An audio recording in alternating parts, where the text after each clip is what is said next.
Insurance companies have teams of professionals to fight your claim. If you want to know what your case is really worth, I'm Spencer Callahan. I'd like to help.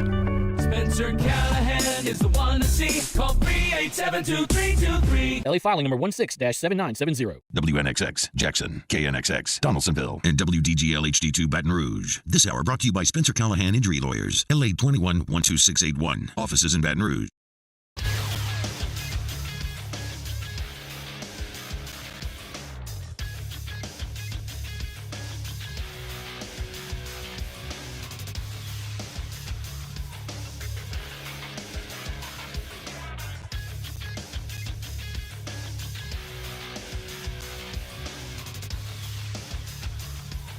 Good morning, everybody. It is 7 a.m. on Wednesday, November 29th.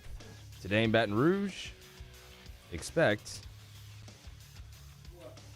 sunny skies with a high of 65. You can follow us on Twitter, Instagram, and TikTok at OTB_ESPN, or catch us on YouTube at the 1045 ESPN channel and subscribe for daily content. Hour number 1 of Off the Bench, live from the Mercedes-Benz of Baton Rouge studio, starts now. Let we go! All-Star Toyota presents Off the Bench with Jacob Hester and T-Bob Hebert. Yeah! Off the Bench with Hester and T-Bob. Hey, P, they said I gotta come off the bench. All-Star Toyota presents Off the Bench with Hester and T-Bob. Yo, yo, yo.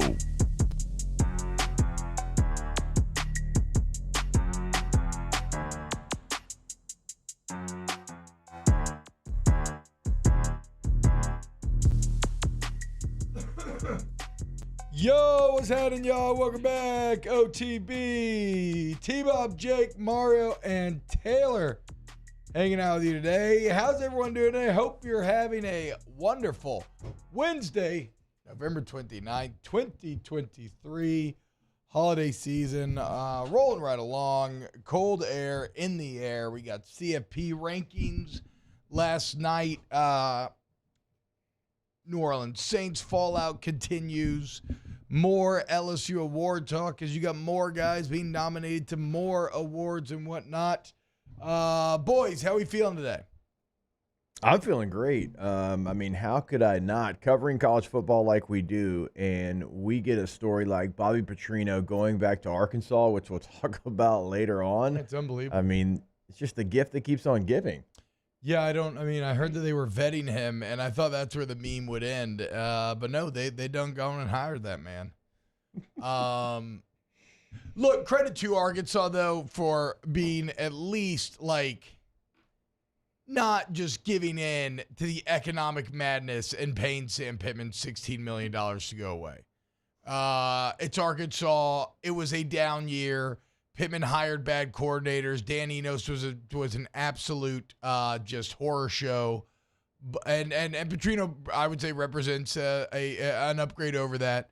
But this does kind of feel like maybe Sam Pittman hired his eventual interim head coach, depending on what that buyout goes down to next year. How about Bobby Petrino has been the Hail Mary now for Jimbo Fisher and now Sam Pittman? Yeah. He just we might get fired. Let's go hire Bobby Petrino. It's like an old Renaissance plague doctor in the pointy beak mask. When he comes around, he just stinks of death, and you don't have that long left. Yeah. Or the meme with Billy Mays in the glass tank full of water. When stuff's going bad, just slap Bobby Petrino on there. Yeah. It'll fix everything. Or just his neck brace. No, but again, though, the problem is that would entail the situation being saved, right? Like he slaps it on there, and the glass shatters eventually. He's a harbinger of doom. When you see him, he's like a black cat or something. You know you don't have very long before the angel of death comes for you. What's up, Mario? How we feeling? Pelly's, baby. Group B in season champs. Can you dig it? Yeah, shout out the Mavericks, I guess, for beating the Rockets and allowing that to happen. So, yay, hang the banner, I suppose. Oh my God, dude. Why how I feel about the tournament. Why don't you just get? Are you a walking, talking wet blanket? You're like that old SNL skit. What was it? Anybody remember what I'm talking about? Oh my God, I know chat will know. God, the girl, she just crap on everything. It was Debbie Downer. thank you. Yeah. Debbie Downer, Yeah. What's wrong with you, dude? For a fan of a team who's never been past the second round, just talks of banners, championship, feels a little patronizing. Oh, you're in the quarterfinals now against the Kings, going to Sacramento. Let's freaking go, dude. You know what comes after the quarters? The semis, and then the championship. Damn close. Let's ride. Flock up. You're crazy if you think you shouldn't be excited about the Pelicans actually winning anything that matters. Let's go, baby. Keep this train rolling. When is that game? Tuesday? That game is Monday, I believe. The semifinal start. TNT at night. Let's go, dude. They also play the Sixers tonight in a non-tournament game. I don't care about me. Regular court. Regular court, regular uniforms. I don't care. I mean, I think I saw. Was it the Nuggets that had that kind of like off blue, or I don't know what shade of blue court that was? That thing looks beautiful, dude. Yeah, the Timberwolves one looks cool too. The in-season courts are cool. In-season tournament's pretty cool. Adam Silver, he looks weird as hell, but this tournament thing's working for me. Lizard person. Definite lizard person. Every day. Too, He's a Men in Black character. Just remind yeah. I mean, yes, there's a tiny little alien piloting Adam Silver in his head. Yeah. You just have to open him up.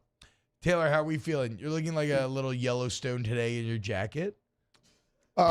Interesting. This jacket's black and white. I don't know where you got the yellow from, but Yellowstone the Yellowstone show. the show. If you had a cowboy hat on, that it just looks like a rancher's jacket. You should have seen the jacket I almost wore. It's like a fleece. It's an actual jacket, and it's got plaid here at the top. I didn't wear it, though. I didn't want to go too crazy. Wait, does this imply that Taylor sits there and tries on outfits before work in the morning? I mean, I always just assume that we're all up so early. You just kind of grab whatever you can. And First off, I get my clothes ready the night before, not the morning of. Yeah, that's a responsible producer. I wore Very responsible. I wore this because I was like, this is the warmest thing I have, and it's really cold this morning. So we're repainting the baby room right now, and so my baby's in my closet, so I couldn't find any. I had to go scrounging through piles of laundry for the least, just for anything that I could wear. So I have gym shorts, literal tennis shoes, like dad tennis shoes, and a sweatshirt with no shirt on underneath. You'll be happy to hear For this. the coldest day we've probably had so far, you have shorts on. It was tough, boy. It was a tough one this morning because I do not do cold well. You'll be happy to hear this. All the Christmas lights at my house are now hung up outside. Good job. Well done. Did that yesterday. T-Bob and I just took a better route. But yeah, it is fun, though. I mean, look, I love Got Lit, and I'm not going to lie, especially this year, I did not want to spend the time doing it, but most years you turn on some, if it's cold outside, it's fun to hang up lights. You put on some Christmas music. It's a little chilly. It feels good. It feels good. You're going to have to send me a picture of the setup. Okay, so here to open the show, I wanted to talk a bit about, I guess a little bit of Malik Nabers. Then next segment, we're going to ruin the mood by talking about Derek Carr. Then maybe a little CFP. But in case you missed it, Jayden Daniels named to the Walter Camp Player of the Year. Finalist list, him, Bo Nix, and Michael Penix. He's now a finalist for the Walter Camp. Davey O'Brien, Maxwell, Unitas Golden Arm, and will be for the Heisman. Which one's the one that the Heisman winner normally wins? Do you know? It feels like some of you know. The Maxwell, yeah. Okay. Typically, the one who finishes second wins the Walter Camp. Yeah, I mean, you know. Like McCoy won the Walter Camp when Bradford won the Heisman. I think it was the same with whoever, one of the guys that lost to Tebow, either Chase Daniel or Cole Brennan. And isn't that like, it's like, okay, you're making this obvious. Yeah, but I don't. But I also kind of don't mind it. You know, like I would be angry if they do end up giving this to Bo Nix, which we don't have to have the conversation again. We can have it again tomorrow. Since we had it yesterday and the day before that and the day before that. But like, if they do it and giving it to Nix, like Daniels deserves something for this season. And in the same way, Bo Nix deserves something for this season, I would say. So yeah, you would get a plaque. I don't hate it. Like for Jayden, if he didn't win the Heisman, but he still won a national award, like you get your plaque like on Tiger Stadium, which I think's really cool. Really? Okay, yeah, there you right go. by Exactly, the locker room. exactly. Yeah. I mean, you get immortalized, and obviously he'll be an All-American. He'll get the oil painting, all of that. But yeah. So I don't hate it, but it is funny that it's clearly like, look, you were awesome. You didn't get the Heisman. Here's a National Player of the Year award. Malik Nabers was named a finalist for the Blitnikoff, along with Rome Odunze and Marvin Harrison Jr. No Troy Franklin, but you knew that Harrison was going to make it, especially after playing well against Michigan. You knew one of the players that deserved to be there was going to be left out, and it was probably going to be Rome or Troy Franklin. Yeah. Turns out Rome Odunze gets there, Troy Franklin does not, and there were some mad Duck fans.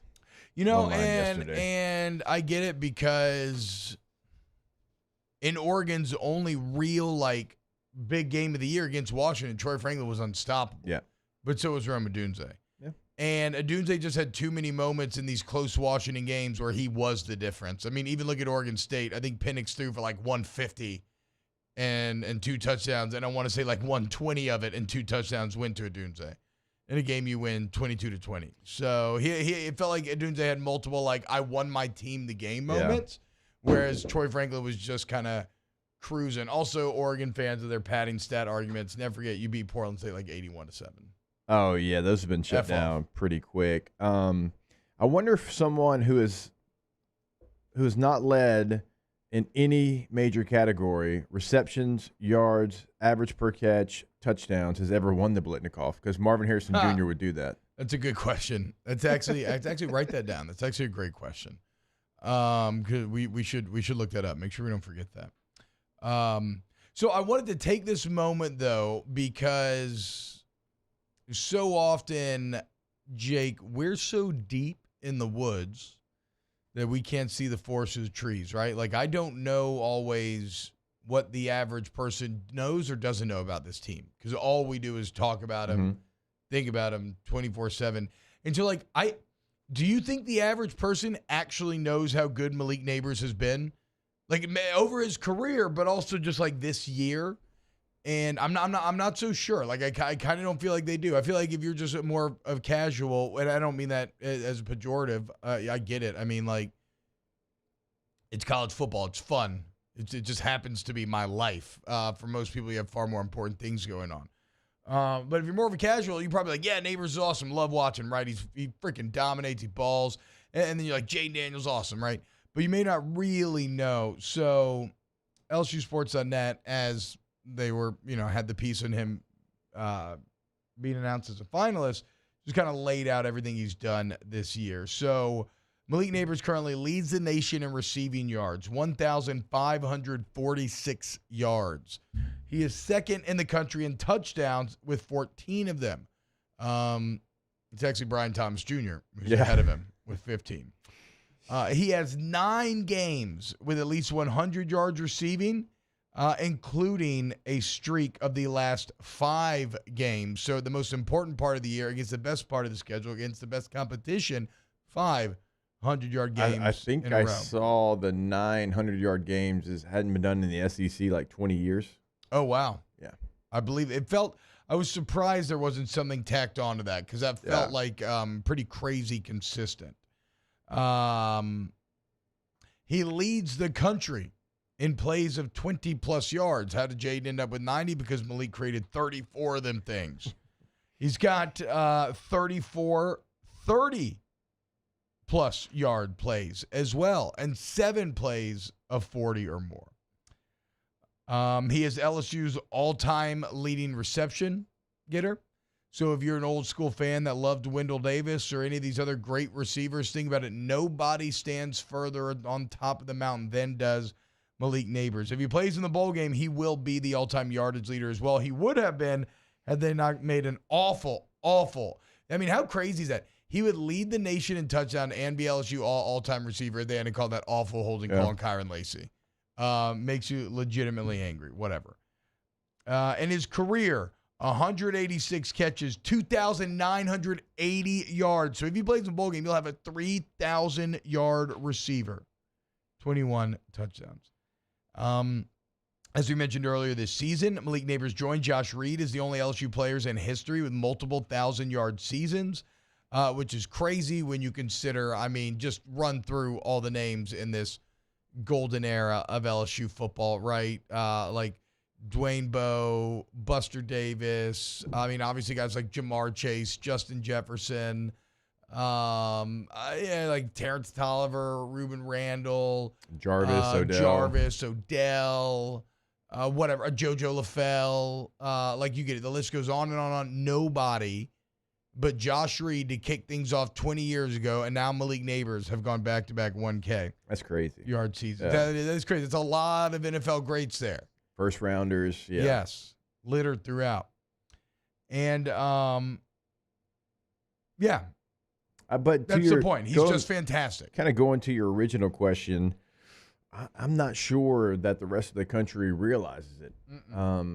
No, because Jayden shines, the quarterback shines. Well, he does, but even like some of the Jayden stuff, like some of the stats that we've kind of gone over the last couple of days, like I'll say them on off campus, and people are like, "Oh, really? Yeah, wow!" I'm know. like, "How do y'all not know that? It's everywhere." But like, obviously we're in it, like you said, and then like the receiver debate, like every time that conversation comes up, no matter who I'm talking to, the East Coast, West Coast guy, it's like, yeah, Marvin Harrison Jr., Rome Odunze, and I'll oftentimes be like Malik Nabers. I'll say his name in the conversation because like he's the leader in the clubhouse.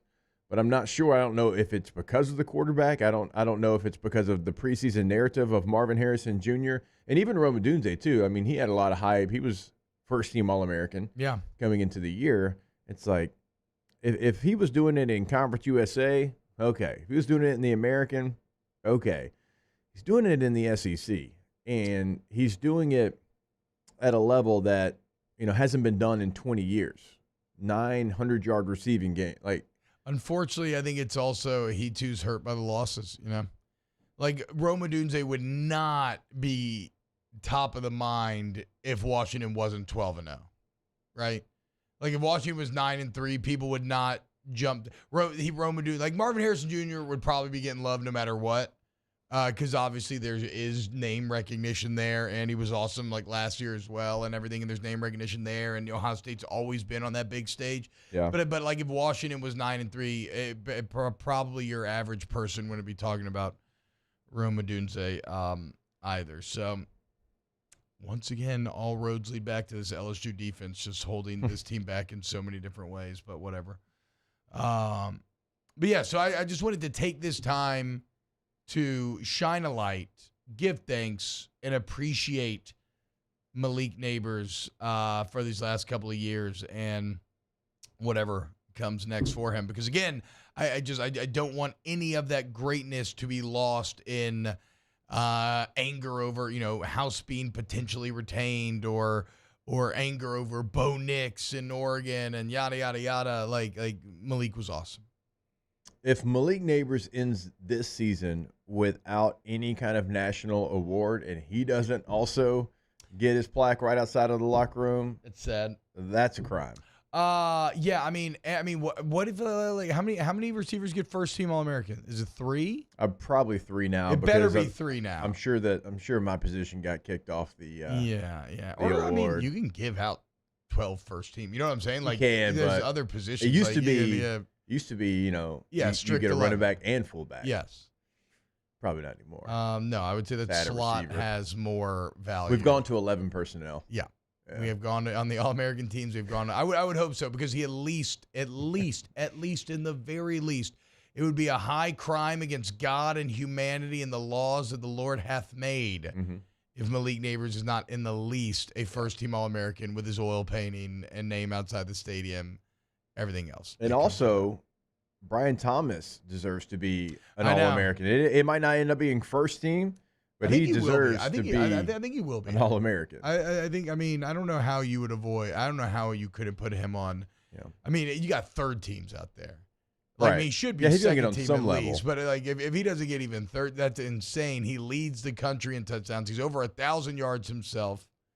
Another player that deserves to be an All-American this year, but again, because of the losses, you wonder, because when you go like undefeated, you have one loss, you make a run.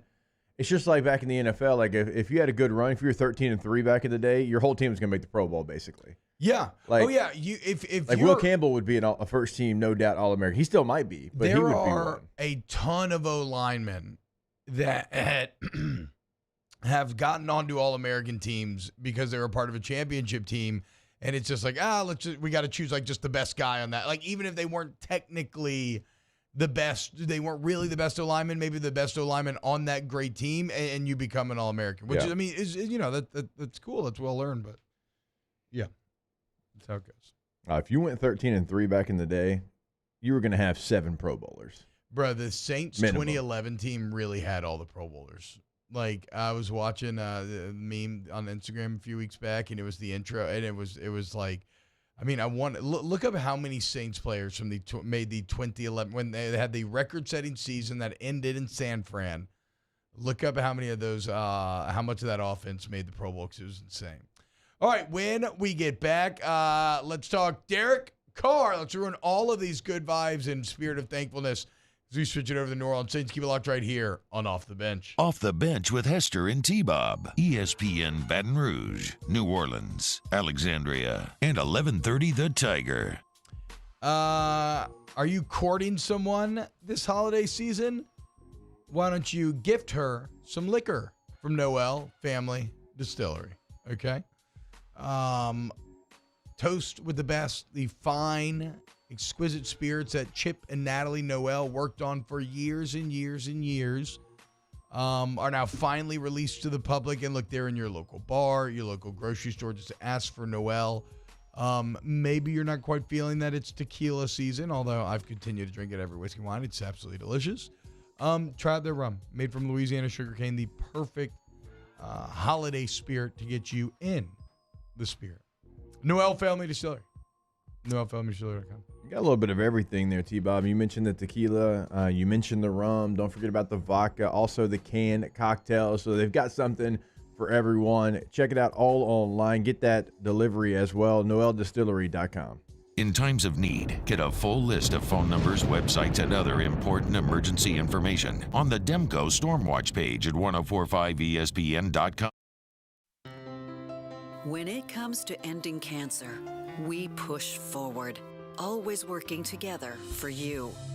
That's why our cancer experts at Ochsner have clinically integrated with MD Anderson Cancer Center. This means advanced cancer care, including access to life-saving clinical trials and integrating care to treat the whole you. Introducing Ochsner MD Anderson Cancer Center. Long live you. Gulf Coast Office Products is a nationally recognized Saban office equipment dealer based right here in Louisiana. Over 100 employees strong, Gulf Coast has the boots on the ground to support all vertical markets, from education, engineering, legal, and finance. With the latest in office technology, from desktop to production segment units, Gulf Coast and Saban have the perfect fit for you. Call 225-756-2644. That's 756-2644 for Gulf Coast Office Products. Follow us on Twitter at 1045ESPN to cast your vote in the Citizens Bank and Trust Poll of the Day. Vote daily inside Off the Bench, live at lunch on Palmer. And after further review, Citizens Bank and Trust brings you the Poll of the Day via Twitter at 1045ESPN. Bayou Ford is taking $10,000 off MSRP on all new 23 Ford F-150 Black Widow trucks, plus $2,750 discount APR and 5.9% for 72 months. All new Bayou Ford vehicles come with a 1 million mile warranty. The crew at Bayou Ford is going to do right by you. Electricity is all around us, and our families depend on it. Every day is sparked by the power of a cold drink or a warm meal, a movie night, and a comforting light at the end of a dark hallway. From sunrise to sunset, playtime to bedtime, our team is ready to take care of your electrical needs. Even in the case of an after-hours emergency, the light in your life shines brighter with Mr. Electric.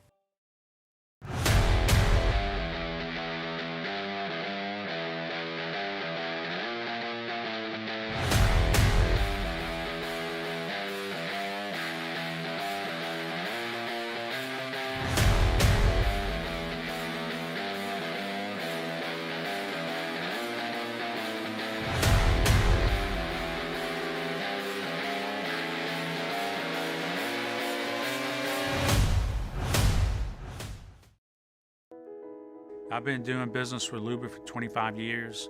They're dependable, trustworthy. It's just the attention to detail with our clients. Our folks have years and years of experience. They're highly trained professionals, but many companies have that asset. What I'd like to think makes Luba a bit different is that we use those talents in a way that truly is dedicated to. Join me for a Wednesday edition of the Hunt Palmer Show presented by Schneider's Golf Mechanics. It's a What If Wednesday. JD McKell of On3 Sports. Our final SEC Power Rankings and how did LSU do at Syracuse. Hunt Palmer Show, 1 to 3 weekdays, 104.5 ESPN Baton Rouge. Ooh, Merry Christmas, Christmas comes this time each year. Well, way up north where the air gets cold, there's a tale about Christmas that you've all been told. And a real famous cat all dressed up in red, and he spends the whole year working out in his sled. It's the little Saint Nick, little Saint Nick. It's the little Saint Nick, little Saint Nick. Just a little bobsled, we call it old Saint Nick. All-Star Toyota presents Off the Bench with Hester and T-Bob. ESPN Baton Rouge, New Orleans, Alexandria, and 1130 The Tiger. Yo, what's happening, y'all? Little Saint Nick. How about, is this song about Nick Saban? David Pollack on Snaps yesterday saying that Georgia clearly has the coaching advantage in the SEC championship Saturday, making no bones about it, saying Saban has slipped and Kirby has supplanted him. We can get into it a bit later.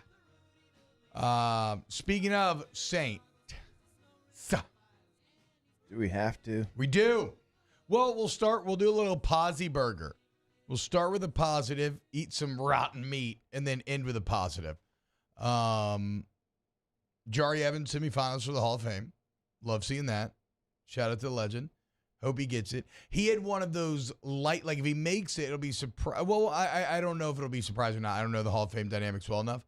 But he had one of those, what I always find to be those fascinating kind of lightning careers. He's not going to make it off of longevity. He's not going to make it because he has like 15 Pro Bowls or anything like that. I think he may only have 4. But he's one of those guys like when he did play, it was basically like all pro every year, right?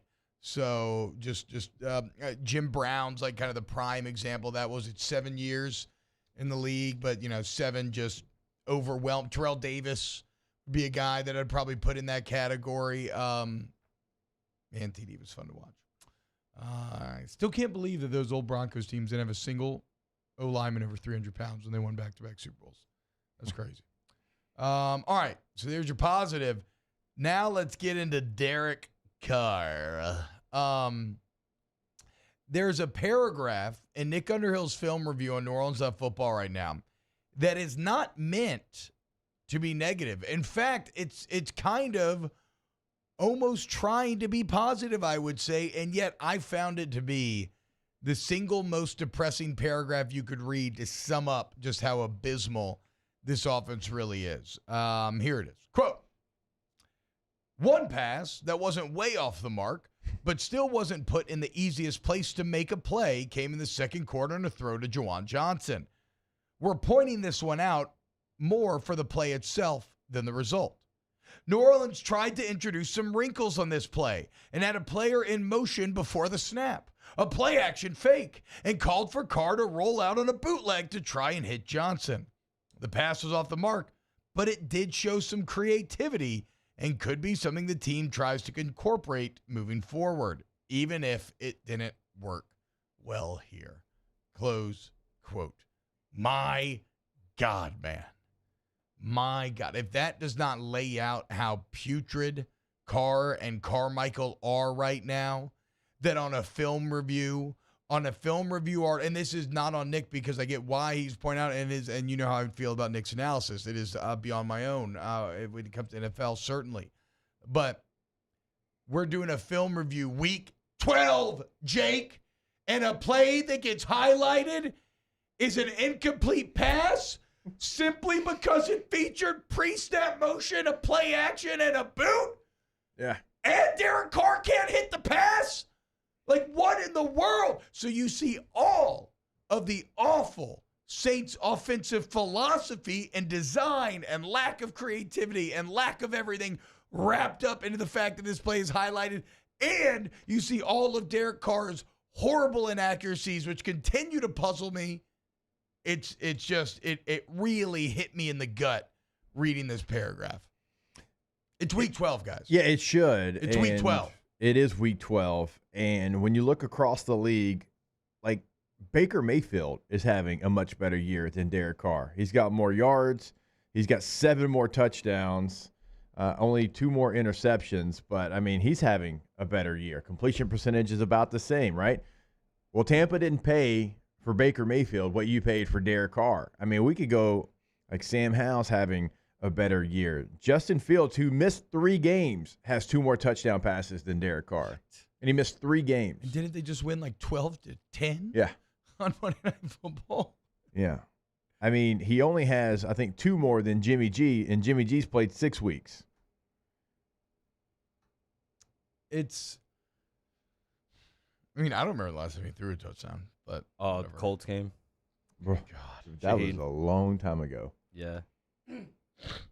I think I had 2 kids when they played the Colts. I was about to say, Mario remembered so quickly because there's only been a handful of them. So, he didn't even have to go back that far. Derek Carr, 10 touchdown passes this season. Tommy DeVito has played 5 games and has 7 touchdown passes.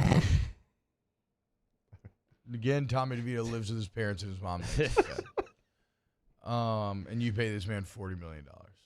Will Levis has played 5 games, and he's got 6 touchdown passes. Good God. And he puts mayo in his coffee. And here's what I don't understand. And it's funny because it's like every day I can come in here and something new about the Saints or Derek Carr is going to piss me off. So this is it today. And this, again, goes back to the paragraph. Maybe you can help me here, Jake. How is Derek Carr so inaccurate? And this is on me, hand up, maybe a bit of incidental racism or something here. I just assumed, I didn't watch Derek Carr very closely with the Raiders. I just assumed he was an accurate quarterback, right? Because what else is he really bringing to the table? He's not bringing elite athleticism. He's not bringing elite arm talent. Like, I just assumed that it'd be, regular-sized white guy that's put up the numbers that he has and has had success in the NFL, that he was accurate. He's That would be an inaccurate assessment there. Well, that's what I'm saying. But then what has he did? How did he ever do what he did with the Raiders? How did he ever throw for over 3,000 yards, ever make a Pro Bowl, ever have a 10-win season? He doesn't handle pressure well. He's inaccurate. He doesn't make great decisions. Even in the postgame, he doesn't seem to want to take accountability. He locks in on reads. I mean, I suppose he gives the feeling of a franchise QB. Like, it's one thing we were talking about during camp, the level of confidence and control that he appeared to have. He only completed 60% of his passes last year. And that was something that we talked about. Whenever this move was made, everyone wanted to go back to 2019 Derek Carr, where he completed 70% of his passes and threw for 4,000 yards, 21 touchdowns, 8 interceptions. Like that year in 2016, those were the outliers. I know. You go back to just a year ago, he completes 60% of his passes. I thought that was Josh McDaniels. Throws 14 interceptions. The year before, 2021, he threw 14 interceptions. Look, I watched a lot of Derek Carr because he played in the same division as the Chargers. He had moments, but there was more inconsistencies than there was moments, and really kind of by far. And so he kind of is who he is. And when you complete 60% of the passes in today's NFL, it's going to put you towards the bottom or at the bottom of the league. Yeah, you got to be at least 65 now as a starting quarterback. When my old man played, 60 was the cutoff. Yeah. And that's when they would accept like 15 picks to 20 touchdowns and be like, hell of a year. This is explosive. Like times have changed. We were talking about it not long ago. Like, you go look at Joe Namath, touchdown to interception. Yeah. That's why you can't. It's a different time back Johnny then. Unitas, all Yeah, you can't judge. That's why you can't judge era to era. You're talking about completion percentage. T-Bob, this is actually top 5 year for Derek Carr in terms of completion percentage. I'm not even talking completion percentage. Well, that's because he's a check down, check down Charlie. But no, that's my point. Like, I don't care about completion percentage. I'm just talking about his actual accuracy. Right. These crossing routes, the pick that Bates got, like the throw that Shaheed got hurt on, this Jawan Johnson play that was highlighted simply because it featured pre-snap motion and a play action boot. This is the second lowest. Only to his rookie season of yards per attempt. Second lowest. Yeah. His rookie year, he was 5.5, which, ooh, boy. This year, he's 6.8. So let's be clear. So I think I am seeing a bit of a picture develop where, look, Derek Carr is not nearly as good as I thought he was going to be. That's certainly true. Also, he is someone that, and I don't know how, and this is every player in a way, Jake, but maybe he can vacillate further, based on the level of his coaching, right? Obviously, him and John Gruden had something. They worked pretty well together. He was able to get the most out of Derek Carr. Derek Carr is not someone who's going to lift the coach up. He kind of may need the scheme and the coach to lift him up, and obviously, I mean, we see the problems with Pete Carmichael in the Saints offense. So it's like, so now you have bad on bad. And when those two combine, unfortunately, this is not the English language. It's not a double negative. Unfortunately, it just means things are doubly bad. So. Triply bad.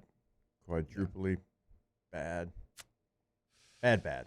And then don't even get me started on Dennis Allen being like, yeah, we have an identity. We're an explosive offense because I got numbers, and we're going to get into that. But lowest QBR for Derek Carr since 2018. Yeah.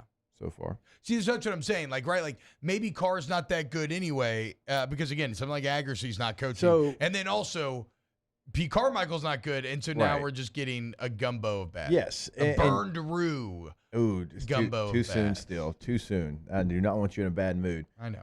Just like we talked about, and I asked Nick yesterday, why not make moves to make it better within what you currently have? Like, I've just never seen an NFL team that's like, hey, it's not working, but we're going to stick to it, and we're just going to try to force it yet again. Like, that just never happens. Like, Derek Carr got benched last year with the Raiders, and that wasn't a Raiders team that really had any life, and he got benched. The Saints just like, it's just how I've seen it reported a lot, and Jeff Duncan's talked on it. They just view themselves as very non-reactive. You see it in video games a lot where clearly something is OP, and instead of nerfing it, the company wants to really wait and see the data and see how it develops. And, you know, a lot more companies are starting to be a bit more. And then there's like a middle ground there. Like, you don't want to be too reactive, right? You don't want to be Tepper, but then you got to do something, right? We need POP to kind of get him to do something, not too much, not too little, just enough. Yeah, just something. Just something. You got to do something, Saints. Yeah. Can't do nothing. And even if this isn't all Derek Carr's fault, like even if because Pete Carmichael, when you look at the charts that we've looked at, he's at the bottom of the league as far as play caller. Yeah. I understand all of that. But that still doesn't mean that you don't try something new. It doesn't mean that you don't move pieces. And, yeah, the receiver room's banged up right now, but there's been healthy receiver room at most, portions of this season that you've done nothing with. And so just try to do something that isn't what you're currently doing, because what you're currently doing is going to be just bad enough to keep you out of the postseason. All right, when we get back here on Off the Bench, get to your comments.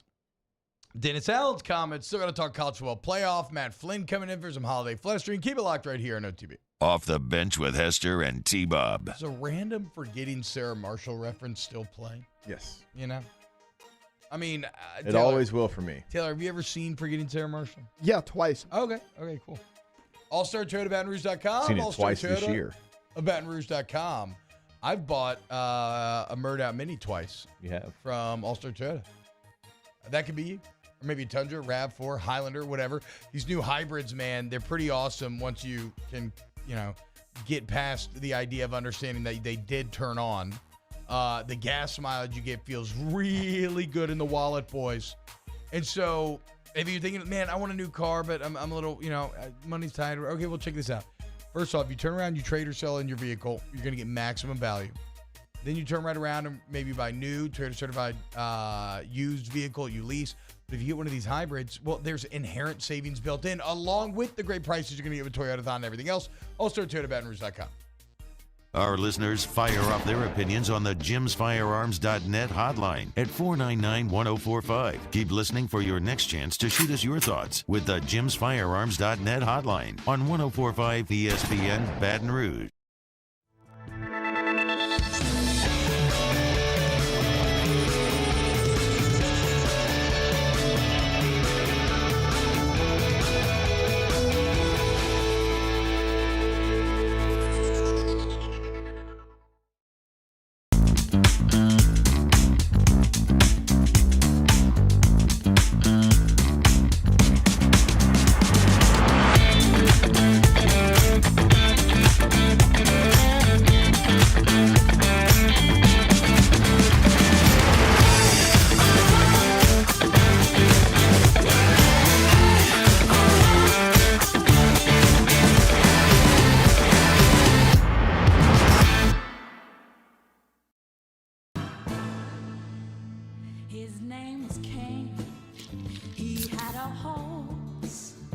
along the countryside.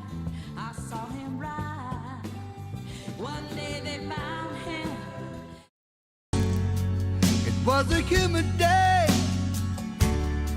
Barefoot children play, looking for that summer shade.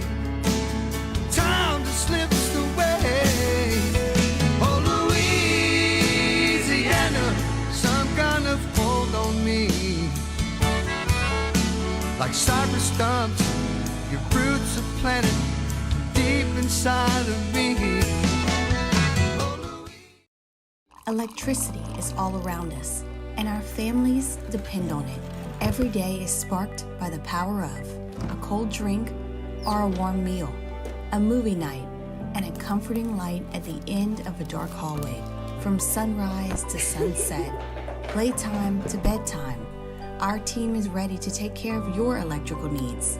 Even in the case of an after-hours emergency, the light in your life shines brighter with Mr. Electric.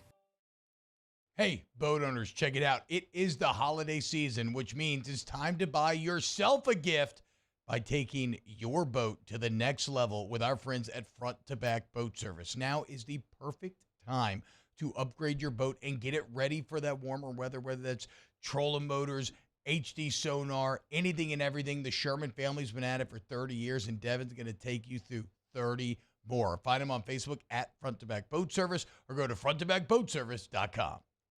Gulf Coast Office Products is a nationally recognized Saban office equipment dealer based right here in Louisiana. Over 100 employees strong, Gulf Coast has the boots on the ground to support all vertical markets, from education, engineering, legal, and finance. With the latest in office technology, from desktop to production segment units, Gulf Coast and Saban have the perfect fit for you. Call 225-756-2640. Moscona inviting you to join us for Wednesday's Hump Day AFR, presented by Pluckers. Russ Mitchell will preview the SEC Championship game, and we'll head up to Detroit, take a closer look at the Lions. Join us for Wednesday's AFR, 3 to 6, 104.5 ESPN Baton Rouge.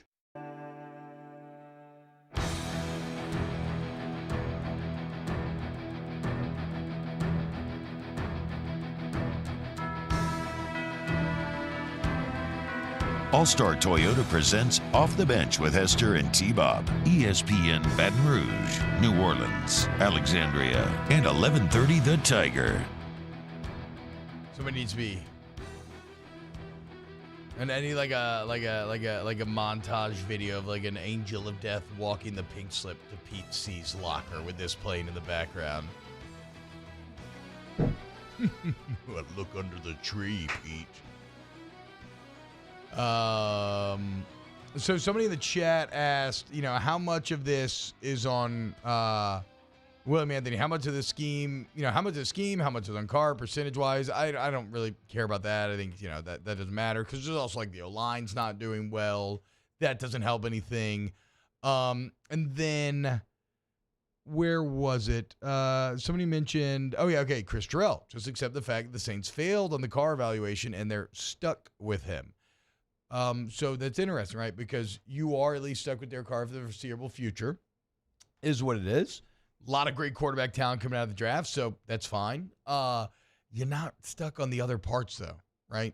And to Jake's point, like, what are you doing to try to get better? And maybe it is, like, from a player situation, maybe it is, like, giving Jameis another chance. Again, what was a crazy stat? Last, 35 possessions, the only 3 touchdowns that have been thrown are 2 by Jameis and 1 by Taysom Hill. Yep. So maybe it is going to Jameis. I don't know. But then again, on the coaching front, even because it's funny, when we mentioned the Saints not going to make a move, Jake, we always mention that they think of themselves as the Steelers. Well, even the Steelers just did something they've never done in 50 years, and they have a winning record and got rid of their OC. And I know I'm being classic. Steelers have been outgained. It was 10 straight games. Yeah. And they fire Matt Canada, and they outgained their opponent. And I know I'm being classic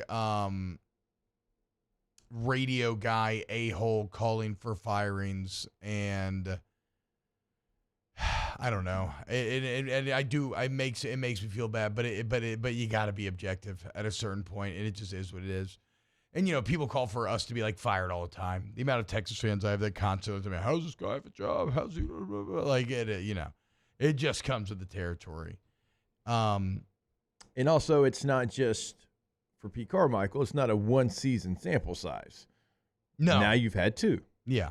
Right? And you got the opportunity to be the guy after you were with Sean Payton for a long time, and you had the 1 year where you called plays when Sean was suspended, and it worked out well for you. And so that's why you got this opportunity. Well, you got the opportunity, and it's been bad for 2 years. So Dennis Allen was asked about the idea, or Alvin Kamara after the game, right? We were talking about we have no identity. Mm-hmm. We are consistently inconsistent, et cetera, et cetera.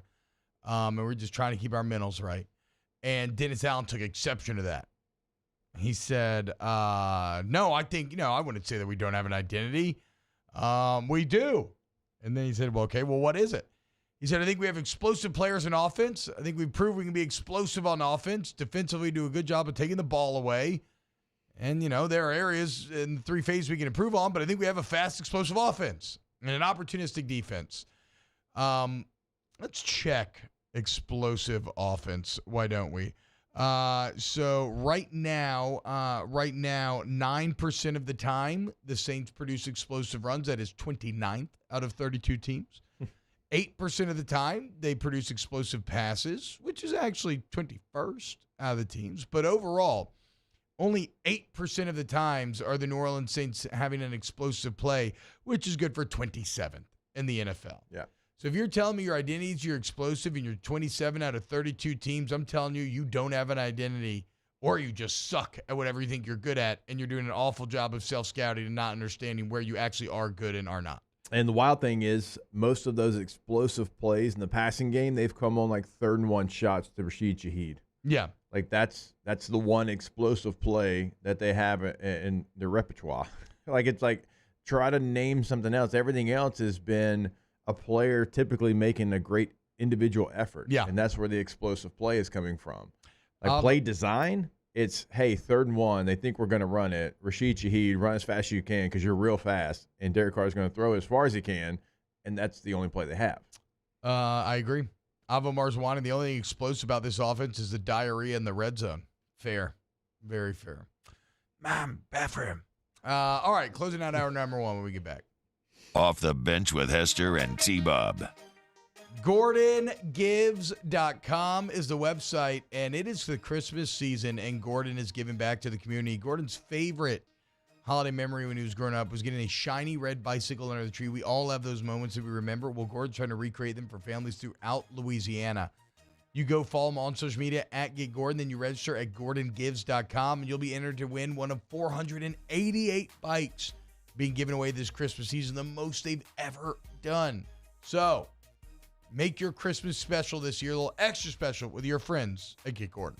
Go to GordonGives.com. Remember the entry periods here. Alexandria, Lafayette, Lake Charles, Monroe, Shreveport. That ends, tomorrow, November the 30th. So make sure to go to GordonGives.com. In Baton Rouge and Hammond, you have until December the 7th. But do not wait around. Go ahead and get those entries in. Again, go to GordonGives.com, at GetGordon on all major social media, GordonGives.com.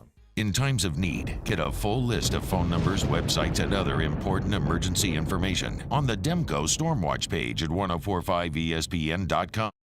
Bayou Chrysler Dodge Jeep Ram has $20,000 off MSRP on new 23 Ram 1500 trucks. $20,000 off plus no payments for 90 days on new 23 Ram 1500 trucks. All with Bayou's 1 million mile warranty. The crew at Bayou Automotive is going to do right by you. Life in Louisiana is like a run-on sentence. A poem that doesn't rhyme. Life is here, now. For life's moments, big and small, always there. The right card, the right care.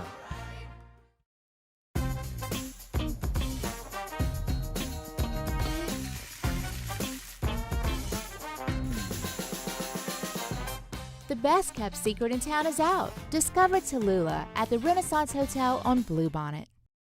Hey, boat owners, check it out. It is the holiday season, which means it's time to buy yourself a gift by taking your boat to the next level with our friends at Front to Back Boat Service. Now is the perfect time to upgrade your boat and get it ready for that warmer weather, whether that's trolling motors, HD sonar, anything and everything. The Sherman family's been at it for 30 years, and Devin's going to take you through 30 more. Find him on Facebook at Front to Back Boat Service or go to fronttobackboatservice.com. I'm Tom Granick with Gil Martin, Wardo's Po' Boys in Natchez, Mississippi. On behalf of the Granick family, we invite you to run, walk, or stroll in the second annual Rudolph Roll. Held on the beautiful Natchez Bluff, this holiday event will kick off at 8 a.m. on December 9th and will include a 10K, 5K, and 1 mile kids fun run. Along with the race, there will be live music, drinks, and of course, Po' Boys. We're looking forward to an even bigger party this year. For more information, please check out the link on Wardo's Facebook page or scan the QR code. Hope to see y'all there.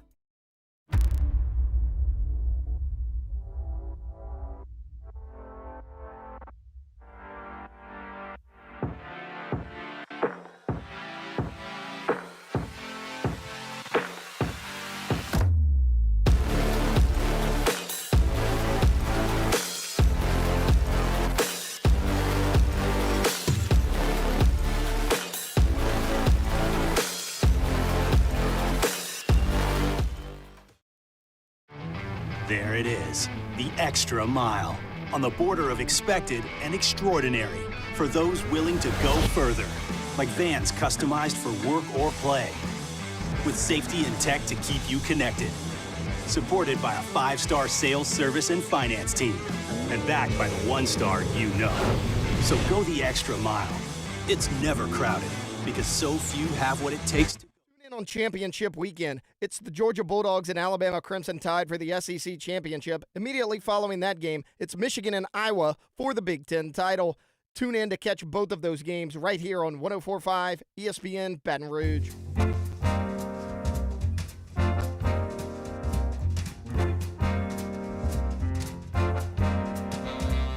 All-Star Toyota presents Off the Bench with Hester and T-Bob. ESPN Baton Rouge, New Orleans, Alexandria, and 1130 The Tiger.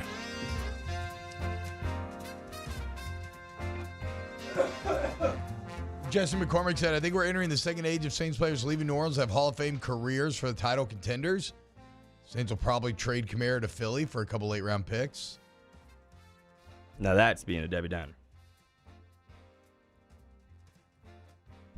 Well, but yeah, unless you go, it depends on how full reset you want to go on everything. Yeah. Now, it's a tough thing, though, because, if you do end up going with a young quarterback next year, then someone like Alvin Kamara would be very, very, very helpful.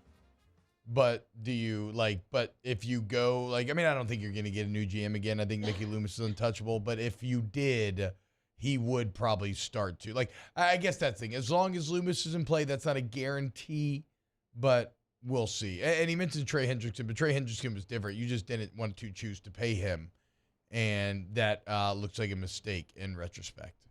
What kind of years Hendrickson having this year? It looked like a mistake. That was a mistake. Yes. Yeah. I mean, in the world where you keep him, you might have to let go Kamara or Lattimore, though. The reason they let go of those guys was because they have massive contracts. Quit drafting. That too. Defensive ends that don't play. Mario, I was thinking of you, man, as Young Hoku was lining up for the game-nailing kick. If only Peyton Turner was there, dude. Man. Absence sorely felt. He warmed up before the game.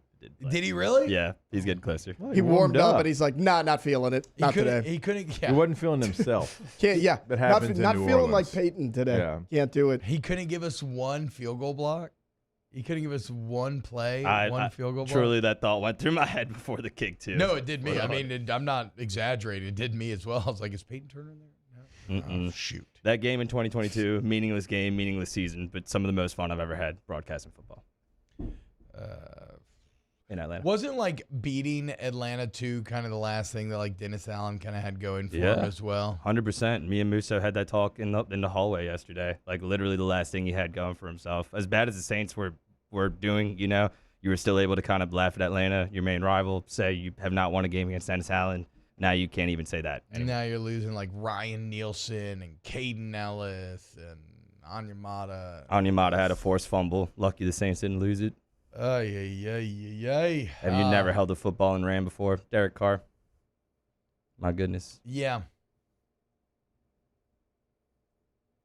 Feels good. Feels good to talk it out, doesn't it? A little bit.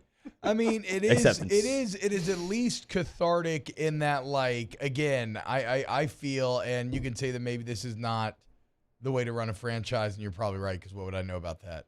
But I feel at peace because I'm going to enjoy all the wins, and I'm going to celebrate the good plays and get excited. But I've already made up my mind that, like, it's irredeemable, you know? Like, major changes have to be made. So there is a certain amount of clarity and peace that comes when you arrive in that spot. And so that's nice. That's like why I need an official announcement on Matt House, right? Just like, let's like give clarity, close the, open the box. Is the cat alive or dead? All that. Off the bench with Hester and T-Bob. Just can't handle being in this in-between zone with just people constantly coming up to me in public being like, are they really going to keep Matt House? Like, I don't know, dude. I don't. Like, it seems like it, I guess. I don't know. Pace Plus Urgent Care, PacePlusUC.com. You're going to see the difference the second you park in the parking lot because you're going to see the building and you're like, my God, that's nice. Wait until you get into the waiting room. Wait until you get into the room where you're actually going to be seen and treated. It's just a different level of quality, y'all, and that extends to the employees, that extends to the treatments themselves, that extends to every single facet of Patient Plus. So during this holiday season, I know the crud is going around. Kids are little cesspools of biohazards. Get into Patient Plus, get in, get better. Yeah, we tell you every single day because it is true. There's a location that is going to be convenient for you in the Baton Rouge area. Bocage, Broadmoor, Brule, I mean, you name it, Mid-City. They've got all these locations. Check them out online, patientplusuc.com.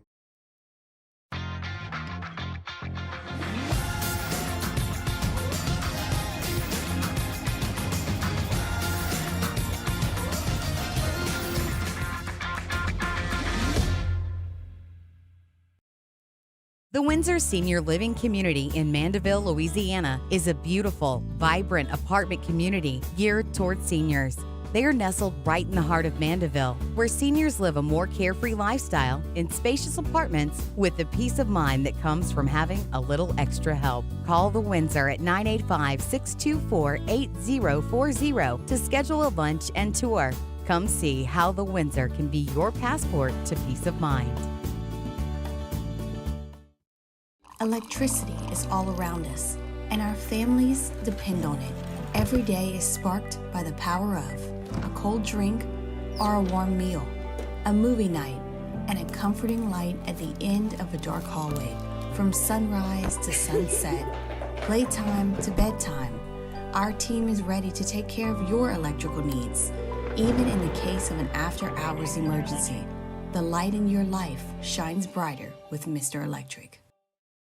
Hey, boat owners, check it out. It is the holiday season, which means it's time to buy yourself a gift by taking your boat to the next level with our friends at Front to Back Boat Service. Now is the perfect time to upgrade your boat and get it ready for that warmer weather, whether that's trolling motors, HD sonar, anything and everything. The Sherman family's been at it for 30 years, and Devin's going to take you through 30 more. Find them on Facebook at Front to Back Boat Service or go to fronttobackboatservice.com.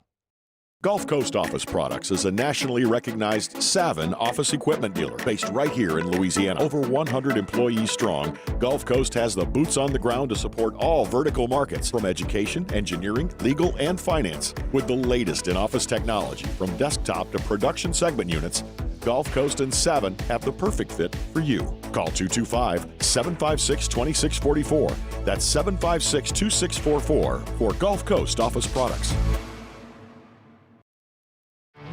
There it is, the extra mile, on the border of expected and extraordinary, for those willing to go further, like vans customized for work or play, with safety and tech to keep you connected, supported by a 5-star sales, service, and finance team, and backed by the 1-star you know.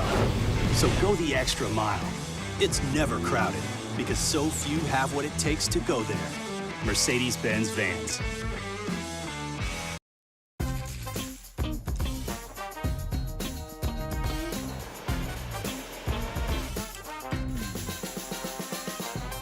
The best kept secret in town is out. Discover Tallulah at the Renaissance Hotel on Bluebonnet.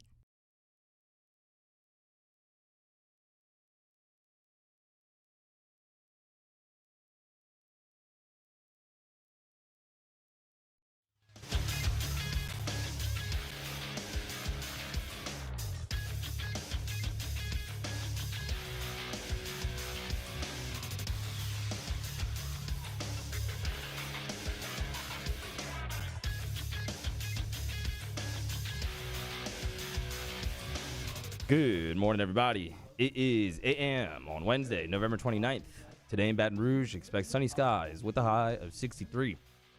Coming up on OTB, Matt Flynn joins the show in studio for a full hour of flestering. You can follow us on Twitter, Instagram, and TikTok at OTB_ESPN, or catch us on YouTube at the 1045 ESPN channel and subscribe for daily content. Hour number 2 of Off the Bench, live from the Mercedes-Benz of Baton Rouge studio, starts now. Let we go! All-Star Toyota presents Off the Bench with Jacob Hester and T-Bob Hebert. Yeah. Off the Bench with Hester and T-Bob. Hey, Peter said I got to come off the bench. All-Star Toyota presents Off the Bench with Hester and T-Bob. Yo. Hello. Welcome back, OTB. Hour number 2. So me and Jake played rock, paper, scissors to see who was going to get let Matt Flynn in the door. I won because that's what winners do, and I've been playing a lot of rock, paper, scissors with the kids lately. However, it looks like the brothers Flester are playing a little grab ass on the way up the stairs as they are nowhere to be found. I am sitting here alone in studio. Top 5 things high school coaches will yell at you. Lackadaisical would be one for me. Farting around would be somewhere on that list. Playing grab ass would be somewhere on that list, which makes you say just a bunch of guys running around grabbing this. Hey, woo, just playing grab ass. Stop it. What else? Looking for top 5 things high school coaches would say to you. We have lackadaisical, farting around, and grab ass. Ooh. I just see him twirling a whistle right now. Always twirling a whistle. Always twirling a whistle. I got a lot of F-bombs dropped on me in high school. In high school? Oh, yeah. Oh, man. I was the opposite. Texas, My Church of Christ high school used to get mad at me for I did cursing. too. Yeah, right. We put in a rule my senior year about halfway through, like if F-bomb coaches or players, like coaches, I don't know what their punishment was, but players, like we had to take a lap for one. Like it was, it got bad my senior year. My coach told me he was going to tell schools not to recruit me because I cursed too much. My God, man. Okay, so and then he got caught banging his secretary on Ha! his desk. Yeah, It's I've heard always you tell me that, and That's how it every time you goes. tell it, I can see the joy in your heart. that's how it goes. So I went to a Christian school as well. There wasn't coaches cussing at you, but I do have Y'all didn't have any, like... not even. None. I mean, I don't know. Either one of y'all? My older In high school, my older like brother. my coach's cursing did not curse. My older brother ended No. up becoming a coach, and Was maybe him, but Philip Rivers school or what? it's just a Christian school. So like every Church coach of Christ, was, bro. To teach at my school, you had to sign a contract saying you wouldn't drink alcohol casually ever in your life. Now that's Church I of don't know Christ that weddings, happened. no dancing allowed, no music with musical instruments, only a cappella, It's like Footloose. and no alcohol. yeah. Holy acapella. I got a story. Yeah. Only a cappella. I'll God's give like, you an example. Get that guitar the hell up out of here! Listen, this is like looking back on it now. It's even more crazy. So we were playing West Monroe in the Superdome, and we beat the hell out of them. It ended up being 35-4. Like, how do you get 4 points? Well, one of my good friends who ended up playing for Alabama, he was the deep snapper, and he was okay. His dad actually was the deep snapper for the Falcons forever, and so like they're like, hey, I'm sure you can do it, and he snapped 2 balls over the punter's head for safeties. That's how they got their 4 points. So he does the first one, and the coach, not really yelling at him. He snaps the second one, and the coach starts yelling, "You need to repent. You need to repent. Get the hate out of your heart. Repent." And he's like, "What?" Told the man he needed to repent, and that's why he was snapping the ball. Well, I mean, look, the over ultimate the punter's head. The ultimate sin for Repent your sins. a deep snapper You're winning is to 35-4. He had like 7 sacks, I'm sure, in the game. Remember, this hour of flestering brought to you by Skull Axe Throwing. Boys, tomorrow night, who's ready to throw some axes? Line up the babysitters, whatever you got to do. We're going to go right there off a lead. Date night, boys night, girls night, community or team building. Remember, you like beer, you like food, you like throwing axes, you like Skull. Go to gcaxe.com. gcaxe.com. Code early bird gets you 20% off. Can you throw an axe? Stop pussyfooting around is what somebody said in chat. That's a great one. It's another great one. Did y'all ever get that one back in the day? No, again, no. You didn't get that one? Well, that's not really a bad. That's like a cat. That's what that's actually talking about. You know, you're walking like a soft little cat. I'm trying to go back to like my dad. My dad was my football coach growing up. I'm trying to think what he said. Remember hearing "hold your water" a lot. Hold on, talking to that mic, Flynn. You're getting a little hold your light. water. There we go. Yeah. It's his first time you've done radio. Yeah. Well, I'm looking at y'all. Y'all are We sitting got a down. chair Sitting for down. you. What are y'all doing? There's a chair for you right to the left. It's a holiday season. Holiday Feeling season, lazy, bro. dude. Feeling lazy. Yeah, wait till the New Year's. Feeling lazy, dude. Yeah, actually, Going to Disney it felt anyway. really good yesterday to sit for 3 hours and not stand for 3. We've been standing for well over a year. It's just a little break. We're not gonna. It's not gonna be permanent. No. Well, I'm sure y'all aren't doing push-ups anymore. no, either. I haven't been doing push-ups just a little lately. holiday No, break, my little you know? holiday break. I'm easing back in feel better? from the. No. I'm easing back in from the shingles. You know, I'm finally getting back to running a little bit and getting my conditioning back up. It was a rough 2.5 for sure. For sure. 2.5. I feel like you've been talking about it for like 2 months. Well, it did last longer than 2.5. 2.5 was the darkest times. Okay. Yeah. Okay. Act like that. I hope you don't get it. Hey, you know? well. I wouldn't wish that on you. But if it happens, you deserved it. I caught hand, for foot, your mouth comments. like 6 or 7 years ago. You Caught what? what? It's a baby's disease. What is? Hand, You foot, had mouth. you had it? Oh yeah. Oh. Not cool as an adult. Yeah. What is that? I never even heard of that until kids. No, my children have never had it. So Oh, I've that's never- shocking. I mean, every kid I know is. I have never adults heard get of it until like But if adults get it, somewhat sucks. recent. It's pretty bad if adults get it. And I was at my buddy's wedding, so it was like a couple of days in a row of maybe hammering the immune system a bit. Yes. And then I got in a kiddie pool, and then caught her. That'll do it. Is that the worst? I feel like the worst thing you can get from a pool is probably still like a staph infection. Sure. But hand, foot, mouth is probably like right behind it. I have had staph infection. Freshman year, we're going to play Auburn. Remember, we used to have the old school turf in the indoor, and it was just a carrier for staph infection. Sure. Thursday practice, skin up my knee, didn't think anything of it. Got staph infection. That'll Playing do it. on the road against Auburn, and my knee was the size of my head. It was gigantic, and that sucked. I'm gonna be honest with I you. remember so I didn't see Awful. staph a lot in the NFL, but I remember in college there were multiple cases. I can remember Keith Zinger missed like a month. Yeah.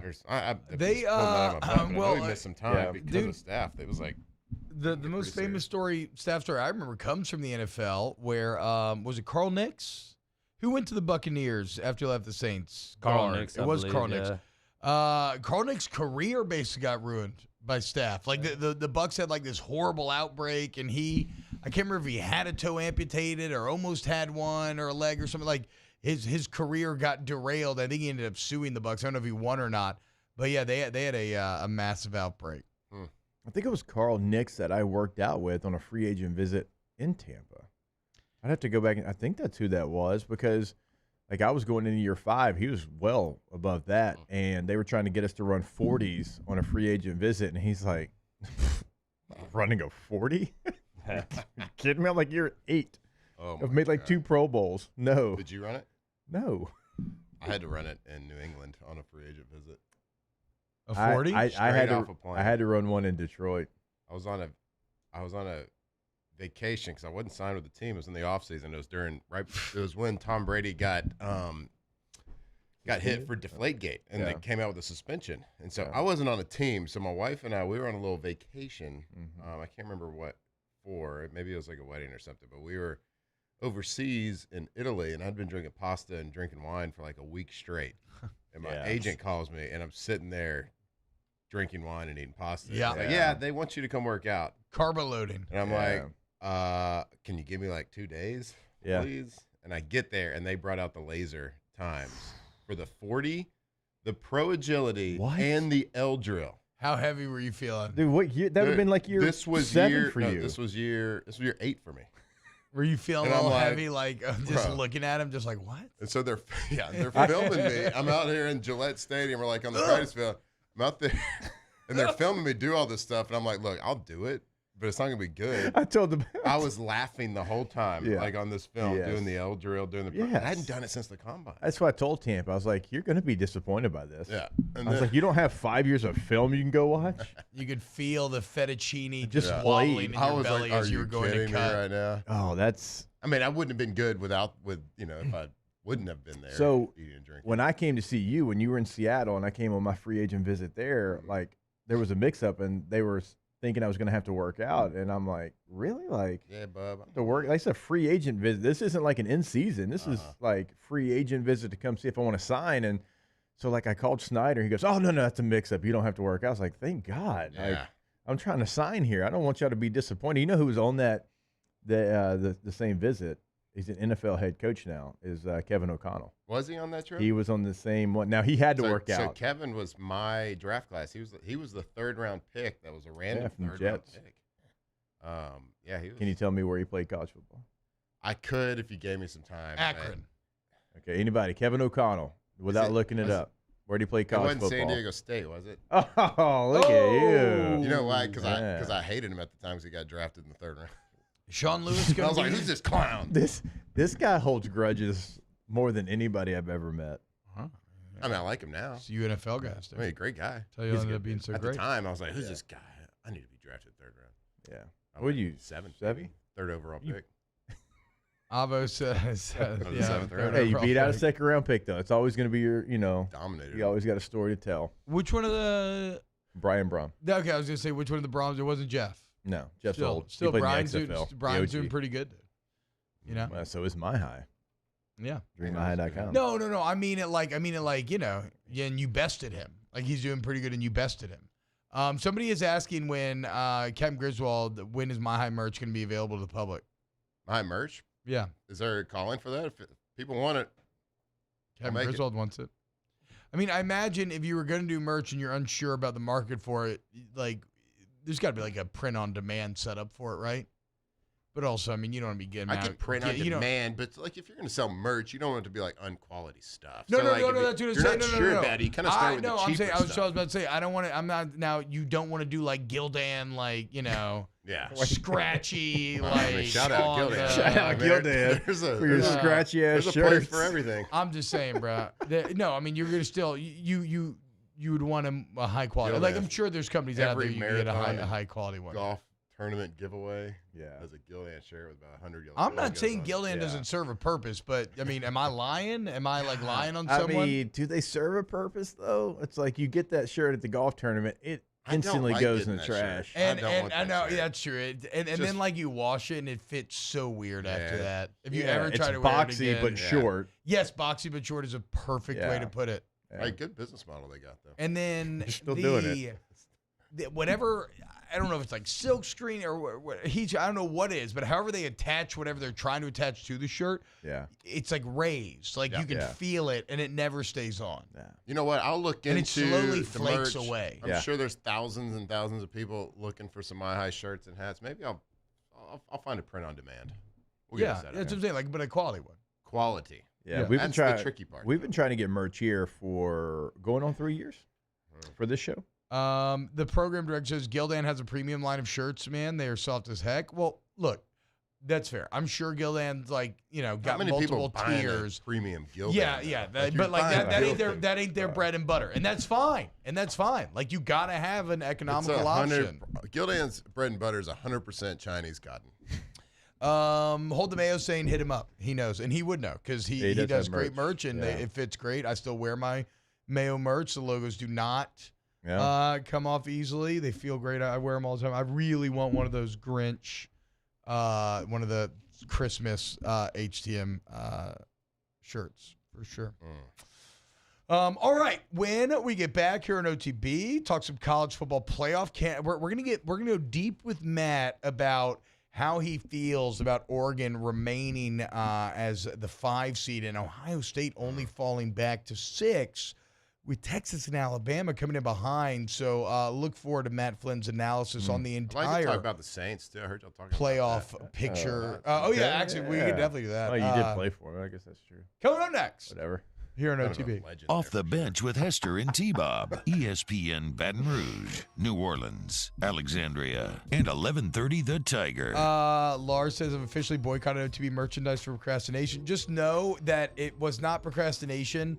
We were taking the initiative on the merch front, and we just, for reasons above us, just got shut down multiple times. Oh, the suits shut us down. Yeah. CentralPlumbing.org, 925-8552. CentralPlumbing.org, 925-8552. If your plumbing shuts down, you want to call Central Plumbing. They go, get it right, boys. 24/7 emergency service. So, you have Aunt Jackie in here for the holiday season. Or, no, Uncle Jackie, Aunt Jill. I was about to say, man. Well, I'm thinking like shout out Jack and Jill, that awful Adam Sandler movie. Yeah. Imagine if both of them came to your holiday party. Oh. The point is, they'd probably break your turlet, and then you'd call Central Plumbing to fix it. CentralPlumbing.org. They would. I just got a bad image, but you know what? You don't have to handle it. Central Plumbing is the one who handles it. You don't have to worry about the images there. Go to centralplumbing.org today. Give them a call. 24/7 also means 365 at 225-925-8552. Our listeners fire off their opinions on the jimsfirearms.net hotline at 499-1045. Keep listening for your next chance to shoot us your thoughts with the jimsfirearms.net hotline on 1045 ESPN Baton Rouge. Gulf Coast Office Products is a nationally recognized Saban office equipment dealer based right here in Louisiana. Over 100 employees strong, Gulf Coast has the boots on the ground to support all vertical markets, from education, engineering, legal, and finance. With the latest in office technology, from desktop to production segment units, Gulf Coast and Saban have the perfect fit for you. Call 225-756-2644. That's 756-2644 for Gulf Coast Office Products.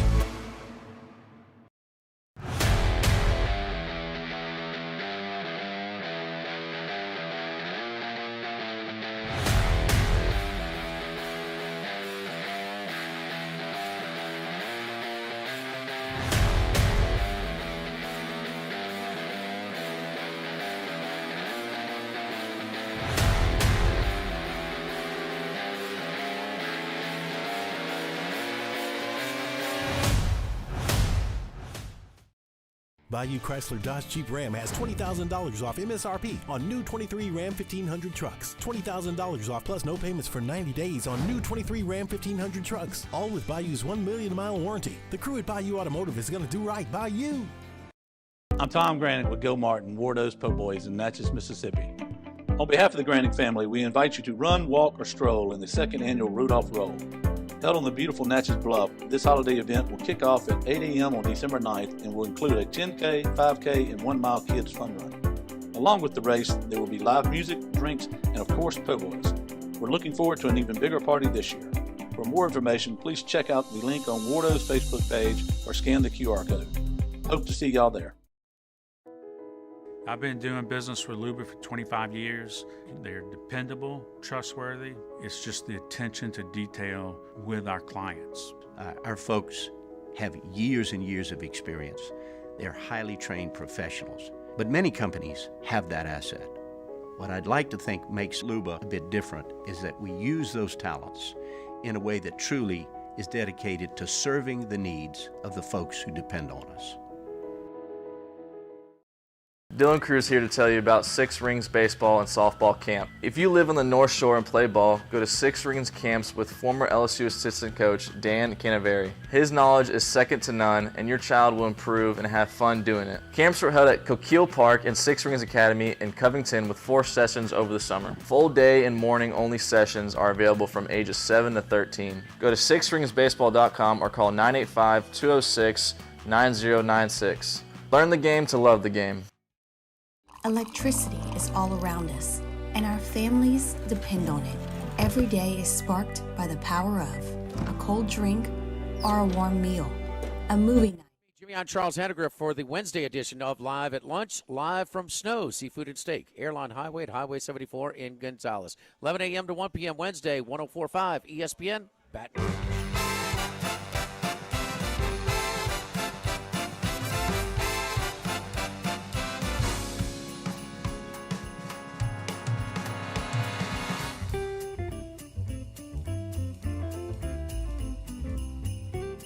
All-Star Toyota presents Off the Bench with Hester and T-Bob. ESPN Baton Rouge, New Orleans, Alexandria, and 1130 The Tiger. You think we're the first show to play Christmas music this season? No, Murphy and Sam and Jody have been on it for over a month, dude. We got So- smoked by them once again. I saw a meme yesterday that said every time you put a Cree up before December, Mariah Carey eats a soul of one of Santa's elves. And it was like a scary looking Mariah Carey. That's funny. Freaking Murphy, Sam, and Jody. My wife's texting me about their stupid ass Santa baby picture giveaway. Here's the problem. Why is your wife listening to Oh, that? hello, and not this? because they're awesome. No, my That's wife. what I said. And they teach you responsible, like fun things to do around the No. holiday. Foods and your dogs can't eat. No, my wife How was to texting deal with me relatives at the about table. Derek Carr earlier.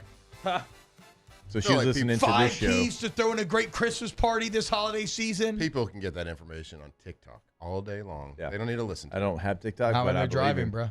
Can't be watching ticks when you're driving. But people do. Not supposed to. You can just listen to this show.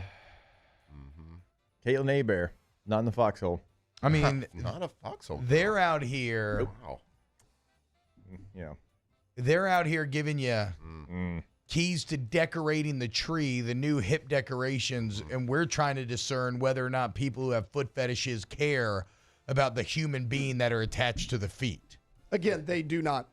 All-time OTB moment yesterday. At least Wait, for me. so people with foot fetish, they're sociopaths? No, As well as liking feet? no. Not like that. That's very funny. Not like care from like a lack of like emotion or empathy. No, like my question was like, Do they care about the rest Physically. of the human? yes, like are they just like, ooh, look at the shape of that foot and the texture and the nails, or is it like, oh my God, that's Ariana Grande's foot?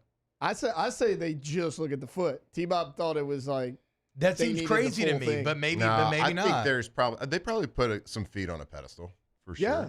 Just I would like think just so. a sexy foot. No, I huh? would say Okay. like a celeb's foot would be better than a standard. See, that's what crusty I think foot. too. That's what I think too, right? Let's but call they're, Rex they're, Ryan. they're saying that maybe the love of feet just It's exists just like anything, right? independently. Yeah, I agree. Like, right? Like, you know me, I'm very curious whenever like a celebrity picture of some sort drops of like a phallus or something. I generally will find my way to the internet and go search it out. So it's kind of like the same thing, I guess. but with Generally feet. or always? I would just say that I'm maybe not in the scene as much, so maybe I've missed some through the years. He's got Google reminders. But I'm not yeah, in the scene as much. yeah, yeah. But for a while there, you know, you weren't sneaking one by me. He's got Google There might reminder be a for couple that have celebrity snuck through. phallus. There might be a couple that have snuck through. Anyway, the point is, that's why we'll never win Best Morning Show. Anyway. Don't watch that other show. Yeah. Now, I don't even think you can watch them, can you? Don't I'm sure listen. they have some, like, Whatever. but that doesn't matter. That's not what their empire's built on. Man, I'll tell you what's sad, though. The people that call into Delilah's show. Whew, boy, I love that show. Delilah I has mean, it's been fantastic. so good. It's Playing banger fantastic. after banger. No, You look, can catch Delilah, her on two three radio decades. stations here too. Delilah is, you know, the GOAT. Don't get me wrong. Like, that's Stephen A., Skip Bayless, Michael Jordan level of greatness. I'm not saying that. What I'm saying, what?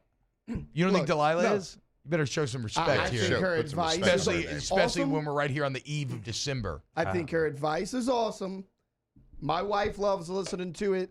I just think that for the calming of her voice, she's on too late at night because it makes me want to go to sleep. But that's what you're looking for at night. I mean, that you want something Listen peaceful to her and when she chill. when the show starts and whenever the radio station decides to play it, they're like 7.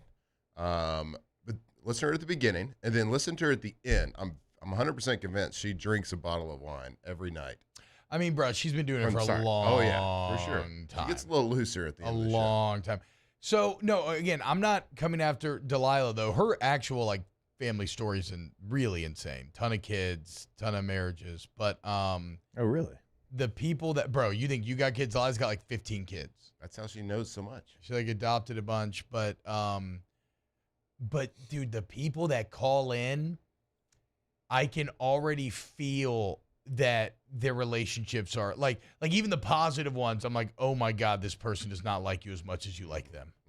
Like, and it just, and I feel that's true. I Yeah. just, like, It's like half the people that call in, like, they're too far gone to be helped anyways. Yes. This one poor woman was so exuberant about her new relationship. And I remember she dropped some red flag about, like, skipping her family Christmas or something, but how happy she was to do it because, like, but she just, like, seemed so love-struck and blind to how head over heels she was. And, and Delilah's got to be there for her and, like, support her, but it's... Anybody better in the world at telling somebody that someone doesn't love them than Delilah. Like, she can just talk to him so sweet and tell him the worst news in the world. That's true. And then play some sad song. It's, like, what's that song from 50 Goes West? She plays that one a lot. Great movie. Which one? I mean, 50 Goes West is a great movie. I don't remember a Christmas song. It's not a Christmas song. Not Christmas. This is just like a regular, okay. this is a heartbreak song.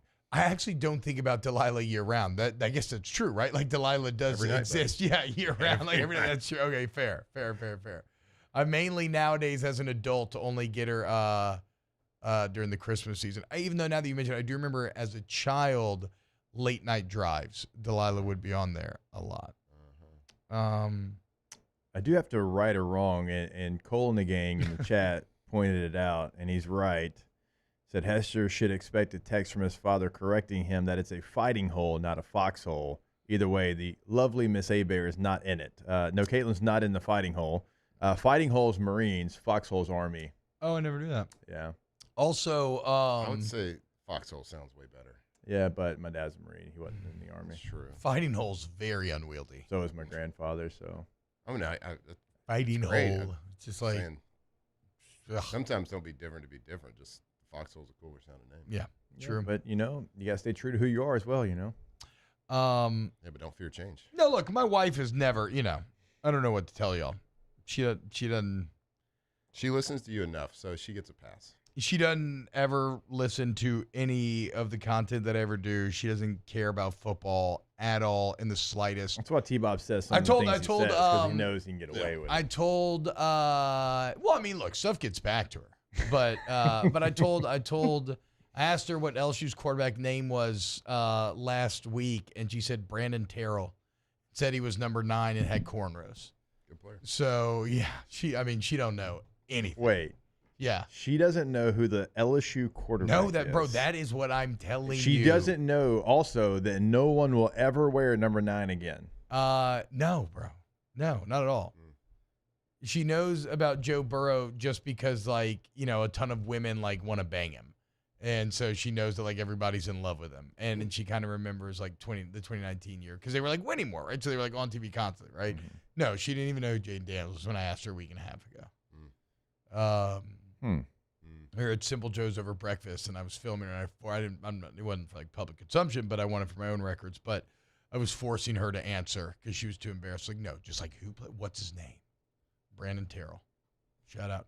Him and Dylan Sullivan had a hell of a battle last week, boys. Okay, that's fair. That's fair. You kept calling the A&M quarterback. That ain't fair at all. I still don't know the A&M quarterback's name.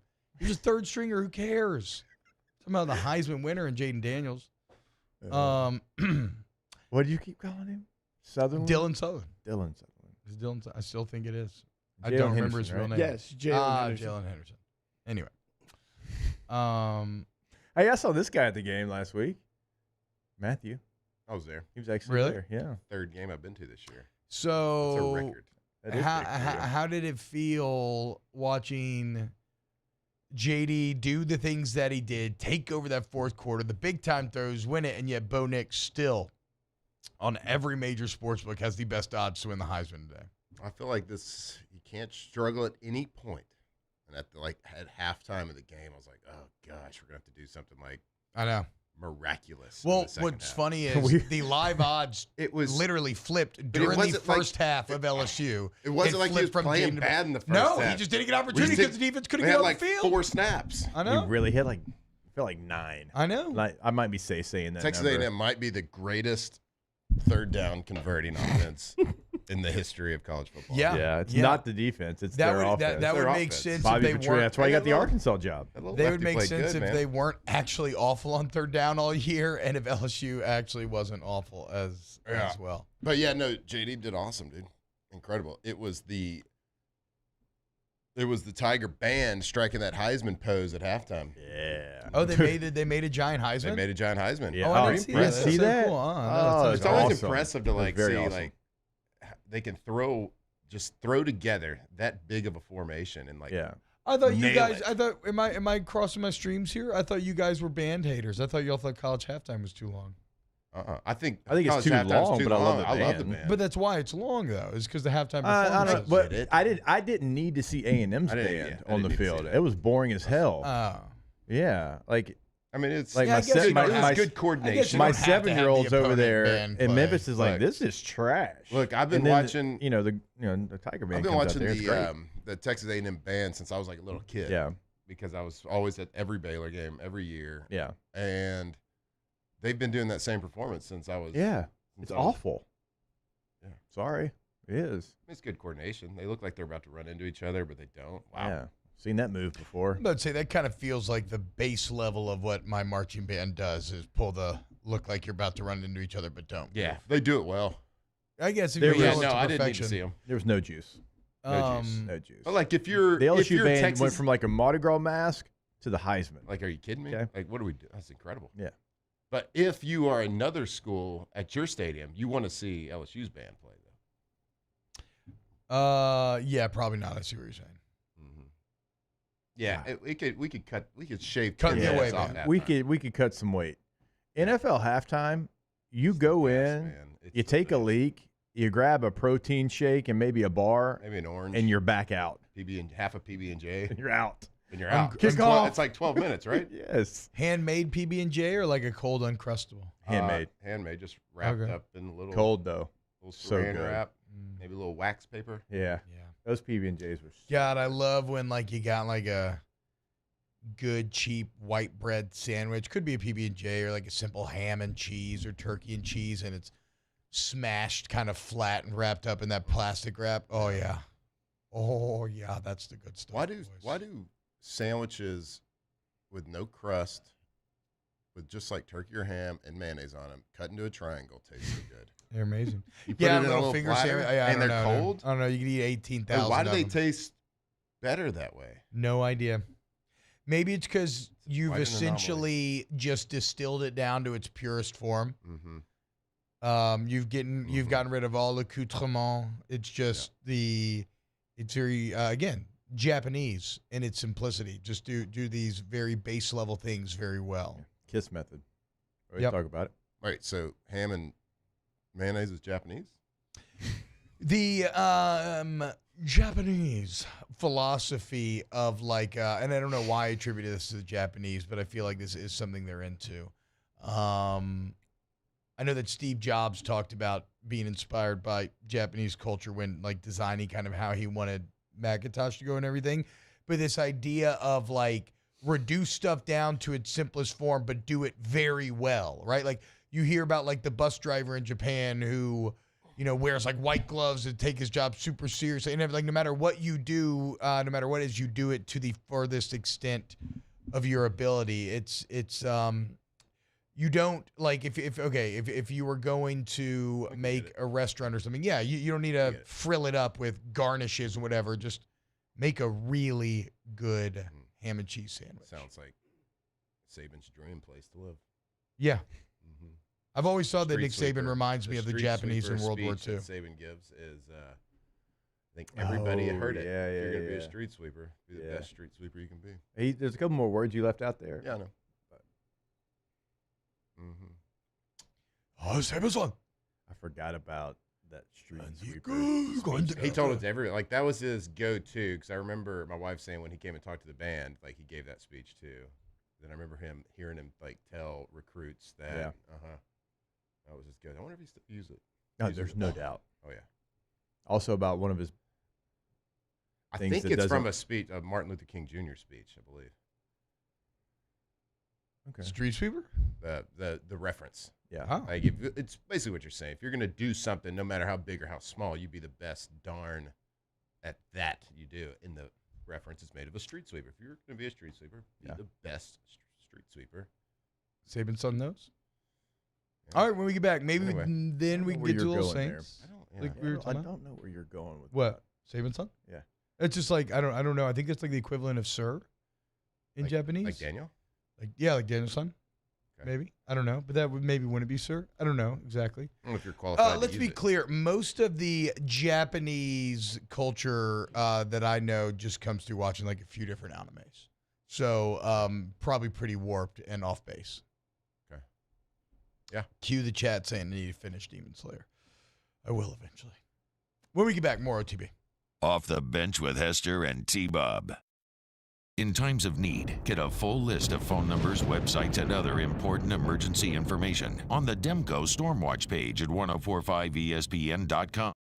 Hey, boat owners, check it out. It is the holiday season, which means it's time to buy yourself a gift by taking your boat to the next level with our friends at Front to Back Boat Service. Now is the perfect time to upgrade your boat and get it ready for that warmer weather, whether that's trolling motors, HD sonar, anything and everything. The Sherman family's been at it for 30 years, and Devin's going to take you through 30 more. Find him on Facebook at Front to Back Boat Service or go to fronttobackboatservice.com. Gulf Coast Bank and Trust is giving our customers the power to bank anywhere, anytime during this challenging event. And we're right there with you. Our mobile banking app is a smart way to manage your money and time. Gulf Coast Bank and Trust, the bank that cares about you. Bayou Ford is taking $10,000 off MSRP on all new 23 Ford F-150 Black Widow trucks, plus $2,750 discount APR and 5.9% for 72 months. All new Bayou Ford vehicles come with a 1 million mile warranty. The crew at Bayou Ford is going to do right by you. The world's leaders in obesity research, obesity medicine, and obesity science are right here. We're doing something that no one's ever done or trying to answer a question that no one's ever asked before. Pennington is a real jewel when it comes to research. We are finding the solutions to the world's worst chronic disease, which is obesity. Louisiana needs Pennington Biomedical. Gulf Coast Office Products is a nationally recognized Saban office equipment dealer based right here in Louisiana. Over 100 employees strong, Gulf Coast has the boots on the ground to support all vertical markets, from education, engineering, legal, and finance. With the latest in office technology, from desktop to production segment units, Gulf Coast and Saban have the perfect fit for you.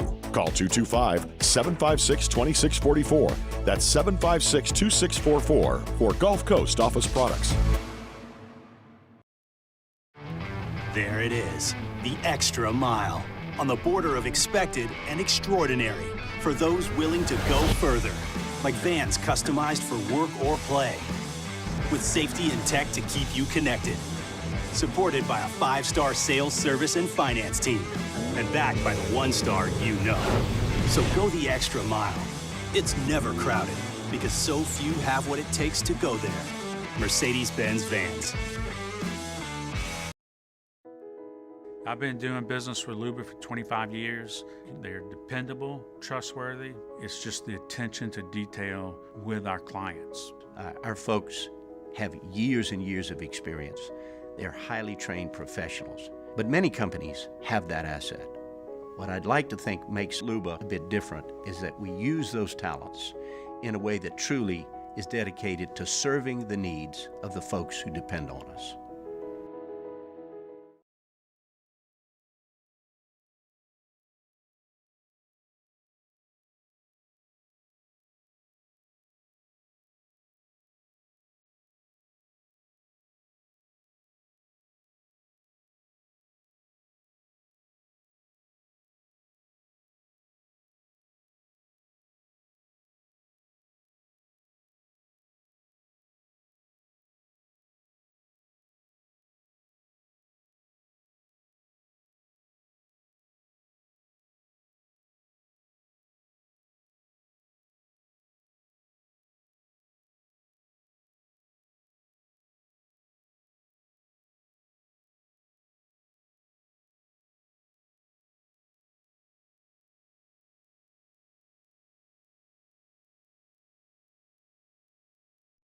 This Sunday for a trio of NFL games. We start with the noon kickoff, the Dolphins at Commanders. Immediately following that game, it's 49ers and Eagles. And then the nightcap, the Kansas City Chiefs at Green Bay Packers. Catch all three of those games right here on 104.5 ESPN Baton Rouge.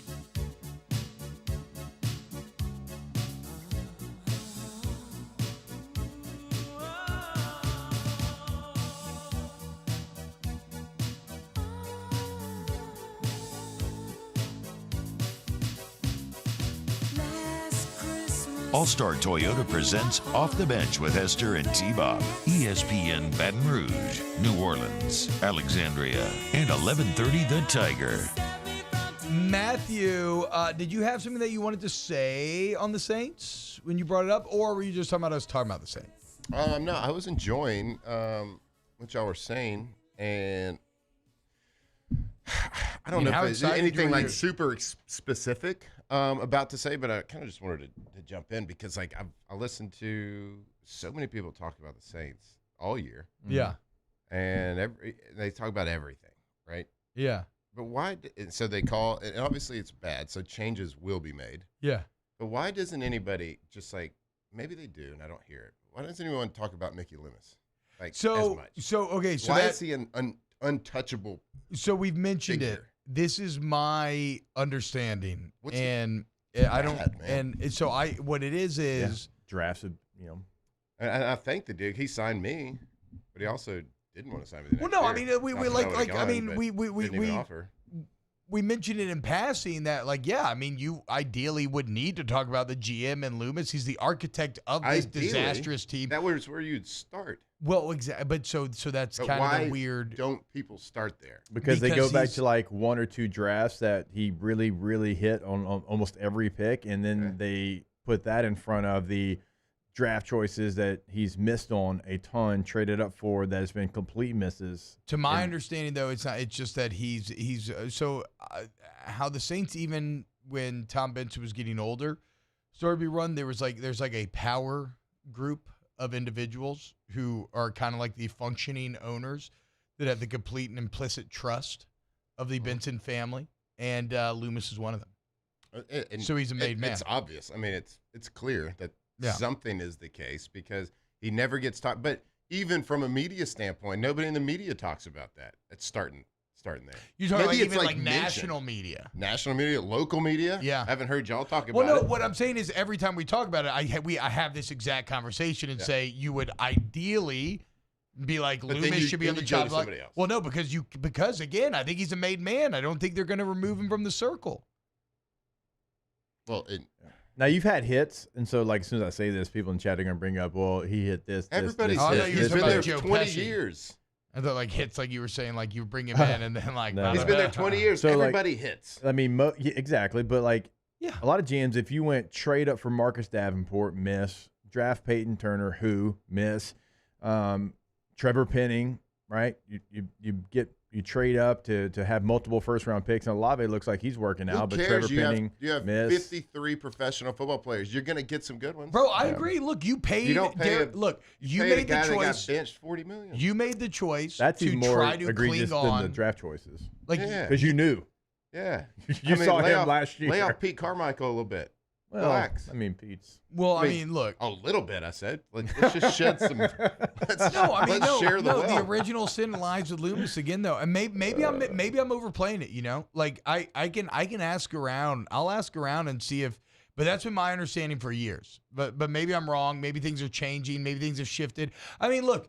As far as I kind of see, this is my interpretation of how the Saints operate. And a lot of cities would ideally say, you know, they wouldn't hate this, right? Gail Benson seems to, you know, delegate, right?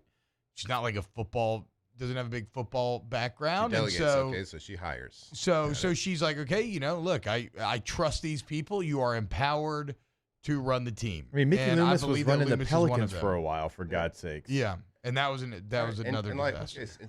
And again, to preface, like everybody in the NFL, your job's on the line, and everyone should get criticized. Like I had a lot of people, and when I was in Oakland, I had 50,000 Raiders fans screaming for me to be cut. Like, yeah. So it's not like a personal thing. I think Mickey Loomis has done a good job. So, Yeah, like I said, he signed me. You can speak on it because you've gone through it. Absolutely. But like, come on, like it's the common denominator for the last so many, unproductive years when you should have been way more productive. Yeah. It's a one common denominator. You're right. You chose to hire, you chose to hire Dennis Allen, even with the background that he had. You skipped over Doug Peterson and others that would have come here. You signed Derek Carr to the $40 million contract. Gave Marcus May a huge contract. Yeah, like now for what it's worth, Sean Payton used to be in that power circle as well. Yeah, I just want, exactly. And he left. So. And I just would like for Saints fans and people to hear somebody say that he's untouchable, and he shouldn't be. Right. Nobody should be untouchable, especially at that position. Not a GM. If you want to make him an executive, not the guy making the personnel decisions. But but even then, what if you fire him as GM, but then he's still an executive for the Saints? It's like, well, okay, where does does he still actually have the power? Is he going to pull Les Miles? If it was me, I'd run it here. Mm-hmm. Yeah. Just run 48 horn balls. If it was me, give me the ball. I'd draft this lineman in the first round. Trade up, in fact. I just think people should be pointing the finger at a couple. It's a very solid point. I mean, not even the draft classes, the free agent signings as well. To your point, we're talking about you got to Jerry's restart. Bird, we can go back and forth. But then the rebuild, which normally does include the GM, normally that's where we stop it, is at the GM. We're saying restart with Mickey Loomis doing the rebuild. So, that's what y'all are saying. Y'all want to do a rebuild with Mickey Loomis. No. I didn't say want to. I think it's time, like I said, I've been making the Titanic analogy. It's time to let Jack go underwater, They'll let the entire Peyton Breeze era. Yes, it was but awesome. Nobody has been saying that Mickey is part of. Well, he is. Boat. He absolutely is. Even though he does predate it, I guess. But he is. But I don't think it's going to happen. That's all I'm saying. I'll never forget the day the Saints gave. Does that stop fans from talking about it? No, it's fair. Screaming about it? Fair. The day they signed. Well, I think, if you listen like the unfiltered, sorry. The day they signed Jarius Bird to the contract they did, I didn't believe it. Well, that was a lot of Sean. I thought it was the Onion. I was like, oh, I played against him. Yeah. Wait, what? So my understanding about that, though, that was big time Sean Payton. Well, he got obsessed with that Seahawks defense, Earl Thomas. He thought Jarius Bird was going to be his Earl Thomas. He forced Ryan to change. They were a great defense that year. He forced Rob Ryan to change it all to try to be like the Seahawks, and it just went. They brought in Browner. It just went horrible. Oh, I forgot about that. Yeah, Browner really compounded the bad from Jarius Bird. That secondary that was supposed to be good was not. You had to give up Darren Sproles, who was still balling, to get Jarius Bird. Who went? Malcolm Jenkins, yeah. The list goes on and Malcolm Jenkins was but that was far Sean better Payton than more Jarius than Bird. Obvious statement, but playing against him, trust me. I saw a funny tweet yesterday that had a picture of Jayden Daniels in a Saints outfit. He's like, what all Saints fans are going to want to see in the first round. Yeah. But then they're going to hear the Saints pick some unknown name out of offensive lineman, West Montana Tech University. Well, look, he's got big upside, okay? Did you see him at the Senior Bowl? Good feet. Have you heard of relative athletic score, RAS? Oh, get out of here with that. During the commercial break, we can break down Peyton Turner's RAS. Yeah. When we get back, closing hour 2, Fletcher. Off the bench with Hester and T-Bob. Community Steel Company, CommunitySteelCo.com. Brand new website, CommunitySteelCo.com. Look, Avo Marjwan and Browner just got a PI because you mentioned his name. True. Every time a bell rings, Brandon Browner gets a PI. He was something. You know what? He was the inverse of Community Steel because they're awesome. And they buy the steel directly from the wholesaler, and they make everything right there on site, right? Your steel buildings, your purlin, your tubing, your sheet metal. Whether it's for a business or personal use, you need steel. You want Community Steel. The best prices, live and local sales team. Go see them today in Gonzales, Community Steel Company. And they're going to let you know as soon as you go to the website, they are local. They are in Gonzales, Louisiana. It says it in the biggest font there on the homepage of their website. Newly redone website over at CommunitySteelCo.com. But remember this number, 225-647-2020, 225-647-2020. Our listeners fire off their opinions on the JimsFirearms.net hotline at 499-1045. Keep listening for your next chance to shoot us your thoughts with the JimsFirearms.net hotline on 1045 ESPN Baton Rouge. Electricity is all around us, and our families depend on it. Every day is sparked by the power of a cold drink or a warm meal, a movie night, and a comforting light at the end of a dark hallway. From sunrise to sunset, playtime to bedtime, our team is ready to take care of your electrical needs. Even in the case of an after-hours emergency, the light in your life shines brighter with Mr. Electric. There it is, the extra mile, on the border of expected and extraordinary, for those willing to go further, like vans customized for work or play, with safety and tech to keep you connected, supported by a 5-star sales, service, and finance team, and backed by the 1-star you know. So go the extra mile. It's never crowded, because so few have what it takes to go there. Mercedes-Benz Vans. At Relief Windows, we're more than windows. We're windows, doors, hardy plank, and vinyl siding. But our #1 product is always customer satisfaction. Visit us online at reliefwindows.com. Oh, by the way, we do shutters too.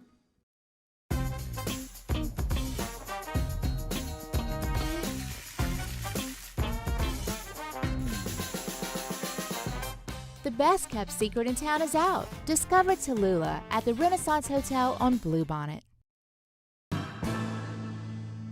His name was King. He had a horse along the countryside. I saw him ride. One day they found him. The importance of doing this fortified program and offering it to people down here is, number one, the only real chance you're going to get to do this is when you put on a new roof or build new. And through companies like HUDCO, who's kind of leading the way in this thing, it's going to offer the customers a huge advantage in the insurance market and the price of their insurance. You know, we're not looking to make a fortune off fortifying. We're trying to give you a better product than our competitor at the moment. I'm trying to do something that he can. I'm trying to give you something better. So a lot of these insurance jobs, you're getting a re-roof, you're only paying your deductible. Let's sit down and talk about the fortified and let's see what it does to your insurance premium. You're getting a steal. Yeah. You're getting a brand new roof and a fortified certificate for your deductible, essentially. And I think we're rocking and rolling.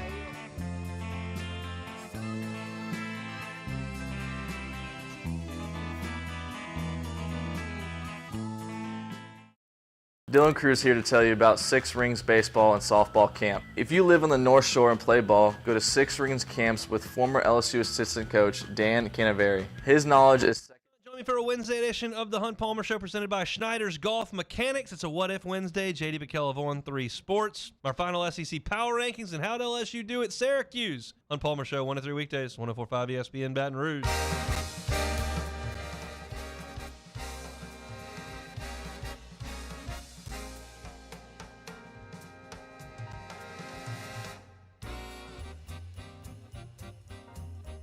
All-Star Toyota presents Off the Bench with Hester and T-Bob. ESPN Baton Rouge, New Orleans, Alexandria, and 1130 The Tiger.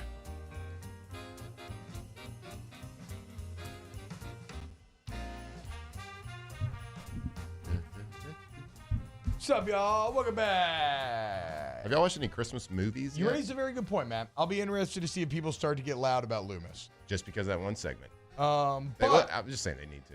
I know, but let's raise some questions.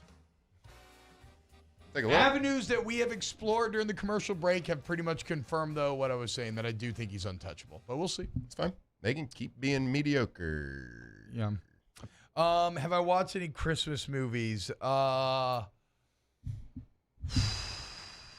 say maybe below mediocre. I don't know that.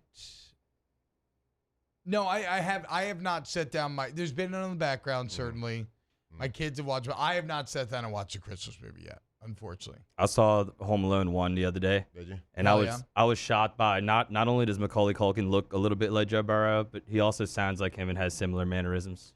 Okay, that's fair. I did watch part of Home Alone 1 with my kids the other day. I sat down, we were all cuddled on the couch, and then I can't remember why it stopped. Was it bedtime? They wanted to stop watching it, but I have like very distinct memories of like as a kid watching it with my dad just like cackling, like dad laughing, cackling. Of what, Home Alone 1? Yeah, Home Alone and the Home Alones. And like I do that now with watching it with my kids. Just and Christmas Vacation is one of those movies that, and especially Christmas Story, I find when you're a kid, you kind of like because you know your parents like it.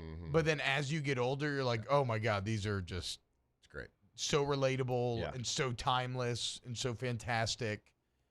Like Christmas Story, right? Like Christmas Story as a kid, I don't think I ever loved it, but it was good because everybody liked it. But Christmas Eve night, I put it on TBS, 24 hours of Christmas Story.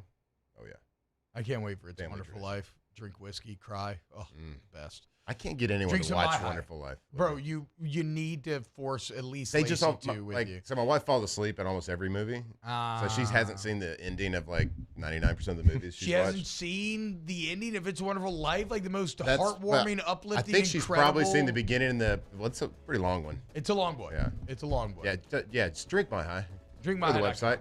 drinkmyhead.com. We gave away millions of dollars with that 30% discount the other day on Black Friday. Really? If you missed it, you missed it. Sorry. Yeah. Off the bench with Hester and T-Buck. Dylan Cruz here to tell you about Six Rings Baseball and Softball Camp. If you live on the North Shore and play ball, go to Six Rings Camps with former LSU assistant coach Dan Canaveri. His knowledge is second to none, and your child will improve and have fun doing it. Camps are held at Coquille Park and Six Rings Academy in Covington with 4 sessions over the summer. Full day and morning only sessions are available from ages 7 to 13. Go to sixringsbaseball.com or call 985-206-9096. Learn the game to love the game. Was a humid day, barefoot children play, looking for that summer shade. Time just slips away. Oh, Louisiana, some kind of hold on me. Like cypress stumps, your roots are planted deep inside of me. Electricity is all around us, and our families depend on it. Every day is sparked by the power of a cold drink or a warm meal, a movie night, and a comforting light at the end of a dark hallway. From sunrise to sunset, playtime to bedtime, our team is ready to take care of your electrical needs. Even in the case of an after-hours emergency, the light in your life shines brighter with Mr. Electric. I've been doing business with Luba for 25 years. They're dependable, trustworthy. It's just the attention to detail with our clients. Our folks have years and years of experience. They're highly trained professionals, but many companies have that asset. What I'd like to think makes Luba a bit different is that we use those talents in a way that truly is dedicated to serving the needs of the folks who depend on us. There it is, the extra mile, on the border of expected and extraordinary for those willing to go further, like vans customized for work or play, with safety and tech to keep you connected.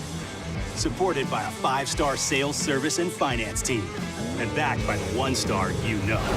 So go the extra mile. It's never crowded, because so few have what it takes to go there. Mercedes-Benz Vans. Hey, boat owners, check it out. It is the holiday season, which means it's time to buy yourself a gift by taking your boat to the next level with our friends at Front to Back Boat Service. Now is the perfect time to upgrade your boat and get it ready for that warmer weather, whether that's trolling motors, HD sonar, anything and everything. The Sherman family's been at it for 30 years, and Devin's going to take you through 30 more. Find them on Facebook at Front to Back Boat Service or go to fronttobackboatservice.com.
Good morning, everybody. It is 9 a.m. on Wednesday, November 29th. Today in Baton Rouge, expect sunny skies with a high of 63. If you missed hours 1 or 2 of the show, you can now catch that up at the on-demand section at 1045ESPN.com. And you can follow us on Twitter, Instagram, and TikTok at OTB_ESPN, or catch us on YouTube at the 1045 ESPN channel. OTB OT, live from the Mercedes-Benz of Baton Rouge studio, starts now. Let we go! All-Star Toyota presents Off the Bench with Jacob Hester and T-Bob Hebert. Yeah. Off the Bench with Hester and T-Bob. Hey, P, they said I got to come off the bench. All-Star Toyota presents Off the Bench with Hester and T-Bob. Yo, yo, yo.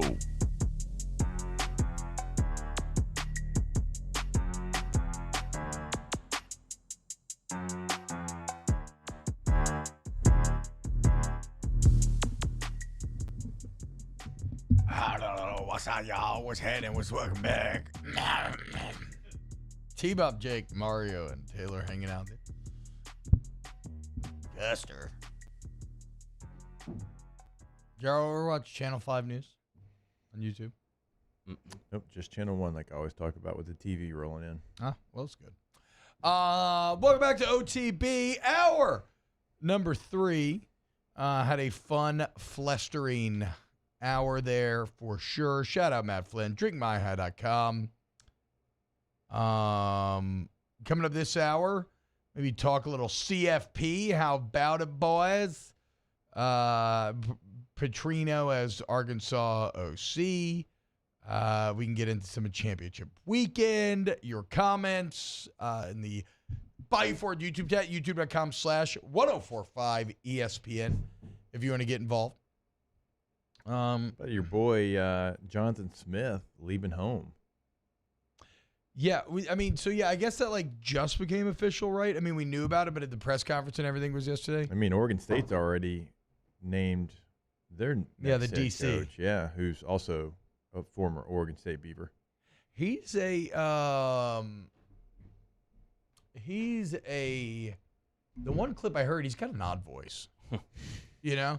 Like it's one of those weird things where, you know, I knew like Jonathan Smith because of his resume, and I was like, damn good resume with what he's done at Oregon State the last couple of years. But then I heard him talk, and I was like, ugh, I don't want to pay that guy that much money. But you know, whatever. Hopefully it works out for Michigan State. I shouldn't say hopefully. I don't care. They had 3 quarterbacks. I don't care about John Smith, and I don't care about enter Michigan the transfer portal in 24 hours. Who did? Michigan State. They're like, we ain't running 21 personnel. Get out of here. I mean, is that different than what Tucker was doing? No, I mean, they didn't run. Like, Oregon State still had, like, pro principles. I will say this. John Smith used to playing second fiddle in the state. Okay, so that would check a box that Michigan State's looking for. Used to overachieving with less. That would check a box that Michigan State is looking for. That's where D'Antoni was probably great. It's so hard for me not to say D'Antonio every time. But, no, it is D'Antonio. Now I'm confused. God, I always confuse. Yeah, Mike D'Antoni, basketball. Mark Yes. D'Antonio, Antonio's football. Yes. Okay. Mike D'Antoni, Pel's assistant. Or Pel's staffer, yeah. Right now? Yeah, he's on the Pelicans. No, today. Behind the scenes, but yeah, that's what is it any wonder they're in the quarterfinals right now? Or that they're shooting good threes and having ball and badass offense? Shout out D'Antoni and D'Antonio. Lots of great Italians out here. Actually, I'm pretty checked out. Like, what is the Pels' actual record right now, Mario? What are we hanging around the 9 seed? 9-9, yeah. I believe they're in 9th place last time I checked. Hell yeah. Getting healthier. McCollum upgraded to questionable tonight. Hell yeah, and Mo. Trey Murphy updated to doubtful. So that's what's going on there. Let's go, boys. You're telling me you're going to make it through 9-9 through the CJ and Trey injuries? I love it. Yeah. I love it. I mean, dude, if quarterfinals of the play-in, I freaking love it. Yeah, they're getting healthier. That's the main thing for me. Okay, cranking up as football season's winding down. But the college football playoff ain't winding down. They had their selection last night. And I got to know, boys, why is the committee so in love with Oregon? They are very much in love with Oregon. I mean, they're coming in at number 5 over Ohio State, Texas, and Alabama. That's what I'm saying. And let's actually explore what have they done. And they better win on Friday. And I want to be clear about this. I would be pissed. And I am pissed because I am a Washington fan. But if I was a real Huskies fan, and I can empathize with this, so maybe I just have too much personal stake in the game to really be objective here. But how frustrating is it, Jake, if you're the Washington Huskies right now? You won the Pac-12 regular season. Yep. You beat the 5 other top finishers in the Pac-12. Yep. All 5 of them. A conference that we thought was very good. Played a tougher schedule than Oregon did. We'll get into more of this in a second, but you have 2 more quad 1 wins than Oregon did. You beat Oregon, and yet none of it matters if Oregon wins. Yep. No, just Oregon gets to go.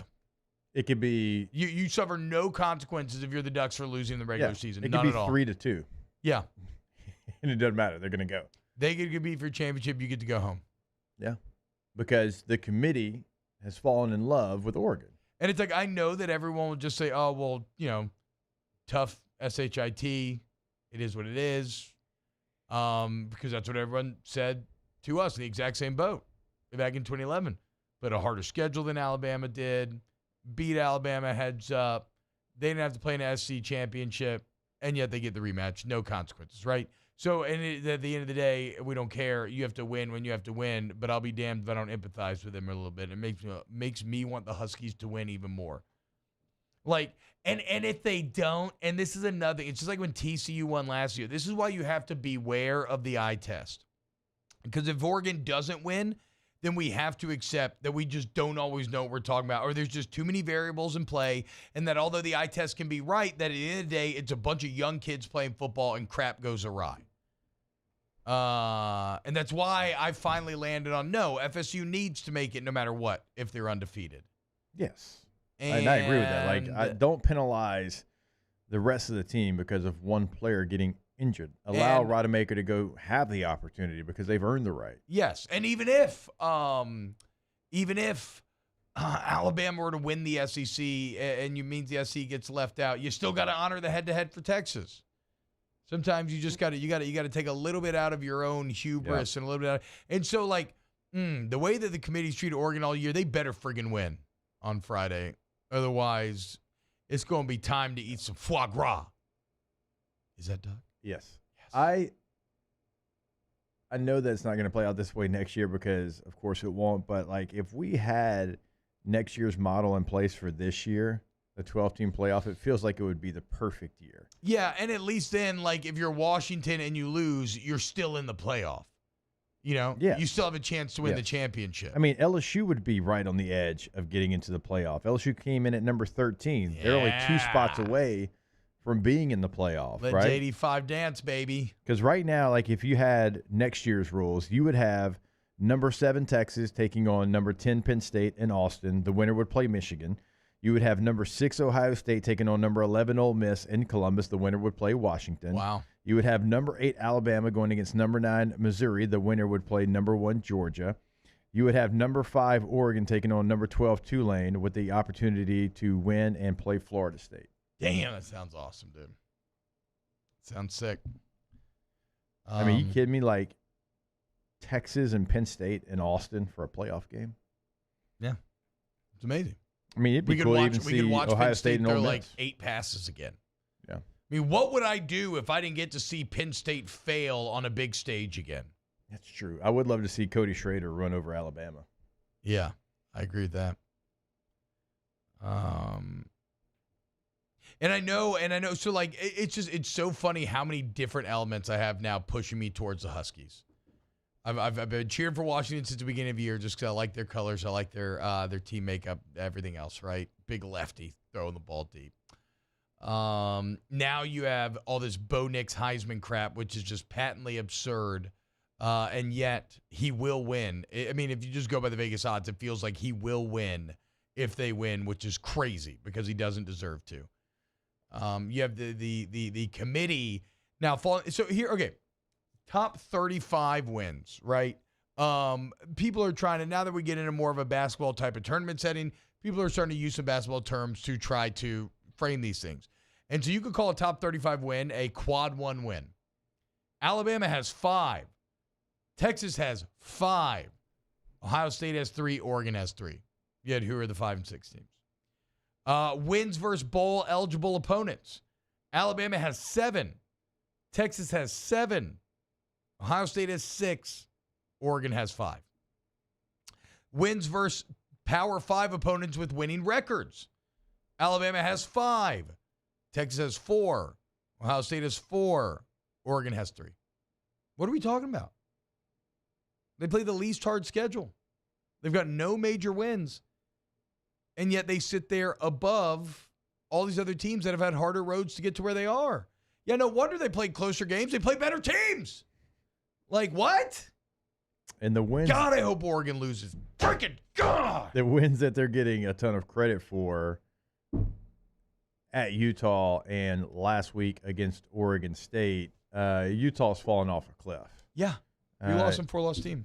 Utah is a team that the injuries just finally caught up to them, and we were wondering what had happened, and they did. Last week, Utah, or 2 weeks ago, they got beat 42-18 at Arizona. Yeah. So, by the way, that game was 28-0 after like the first quarter. Yeah, it was quick. I mean, just from the start. Just makes me mad, man. Crowning him. And then everybody acts like Oregon won that first game. Like Bo Nix didn't blow it, and Dan Lanning didn't blow it. And that's what sucks. And now they just get a get-out-of-jail-free card. T-Bob. And if they win this Friday, then it's all good. Nothing matters. The number's up to 10 for that game. Oregon -10. Oregon even has a full extra day of rest. They played the Civil War on Friday. Washington had to play late Saturday in the Apple Cup, and now this game's on Friday. Yeah. Come the hell on, dude. What a charmed existence those Oregon Ducks live. And it sucks because I like Dan Lanning. He has the best tattoo in the game. My man's met his wife at Outback Steakhouse, and he got her hot cleavage tattooed on his love handle. That's sick. That's my type of guy. But I just hate that they're being just coddled and set up for success in so many different ways when they haven't necessarily earned it. I mean, ESPN matchup predictor, 75.8% chance for Oregon to win this game. No, all the analytics and data say they should, big time. So I get it. Vegas thinks so too. Vegas is rarely wrong. But Vegas has been wrong both ways on Washington a lot of times. Again, I'm just falling back on a couple of things. I think Oregon probably wins, just because all the numbers and all the experts think so. So I get it. But if I was going to frame the argument for Washington, and Kalen DeBoer's got a ton more experience than Dan Lanning. He just doesn't lose.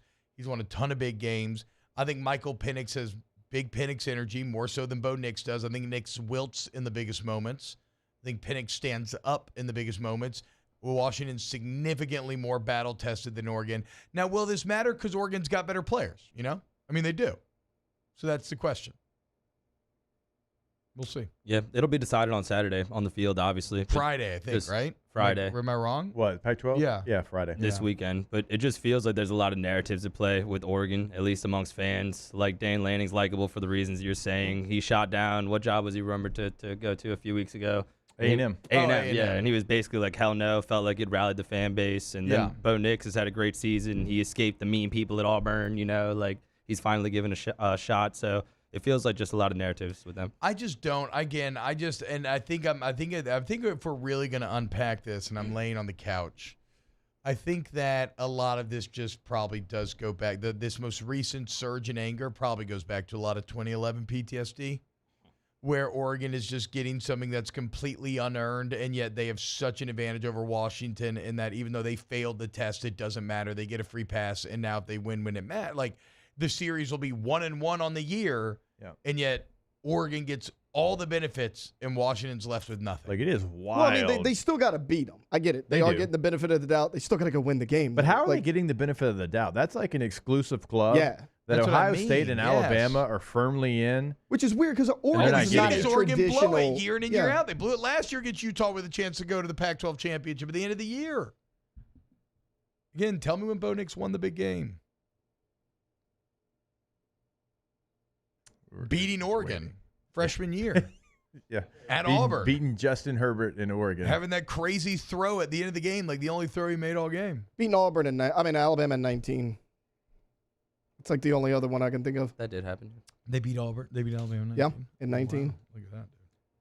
I remember that one. Yeah, I remember everybody was cheering hard for Auburn because everybody's like, "Oh, Alabama's only got one loss. Let's see if they sneak back at the playoffs." And I was like, "You're not going to do this to LSU again." But then that gave Alabama their second loss. He actually played well that game. Tiger Stadium went crazy when they showed that loss. That was cool. It reminded me of USC losing back in the day. Oof. Hey, T-Bob, do you remember that was how the loudest I've ever heard this? Do you remember what one of the turning points in that game was? In the Iron Bowl? Not at all. Mac Jones pick 6. Some things never change. Yeah, 99 yards. Yeah.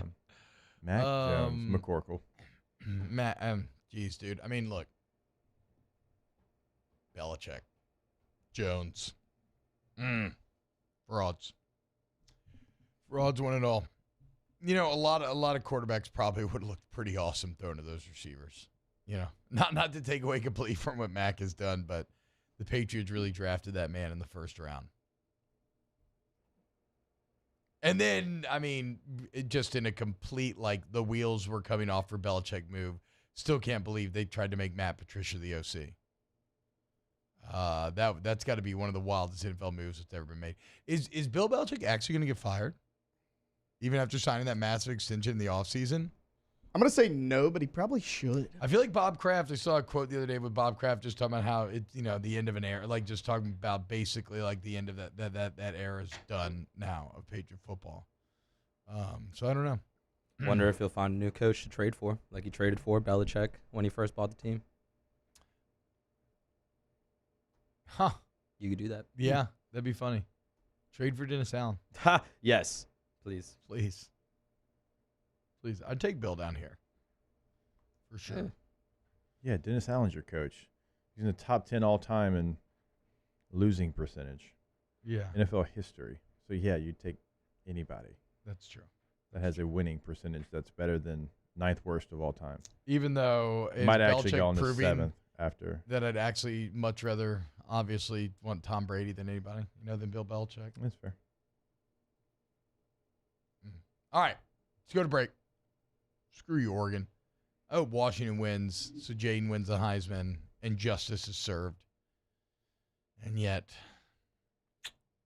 who knows? Who knows? All right, get back more OTB. OTB, OT.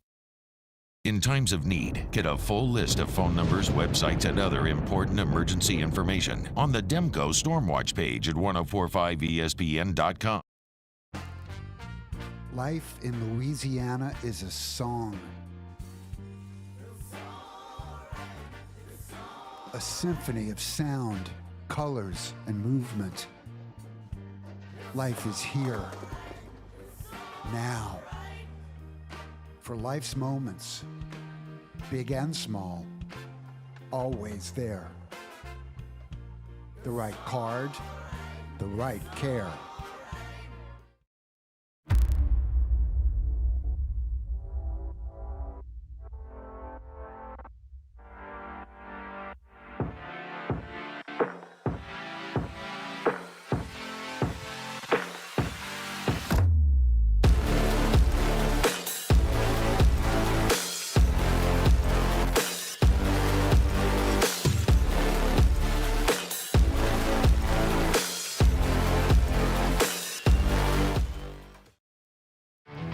There it is, the extra mile, on the border of expected and extraordinary for those willing to go further, like vans customized for work or play, with safety and tech to keep you connected, supported by a 5-star sales, service, and finance team, and backed by the 1-star you know. So go the extra mile. It's never crowded, because so few have what it takes to go there. Mercedes-Benz Vans. Gulf Coast Office Products is a nationally recognized Saban office equipment dealer based right here in Louisiana. Over 100 employees strong, Gulf Coast has the boots on the ground to support all vertical markets, from education, engineering, legal, and finance. With the latest in office technology, from desktop to production segment units, Gulf Coast and Saban have the perfect fit for you. Call 225-756-2644. That's 756-2644 for Gulf Coast Office Products.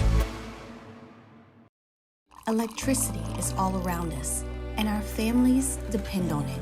Every day is sparked by the power of a cold drink or a warm meal, a movie night, and a comforting light at the end of a dark hallway.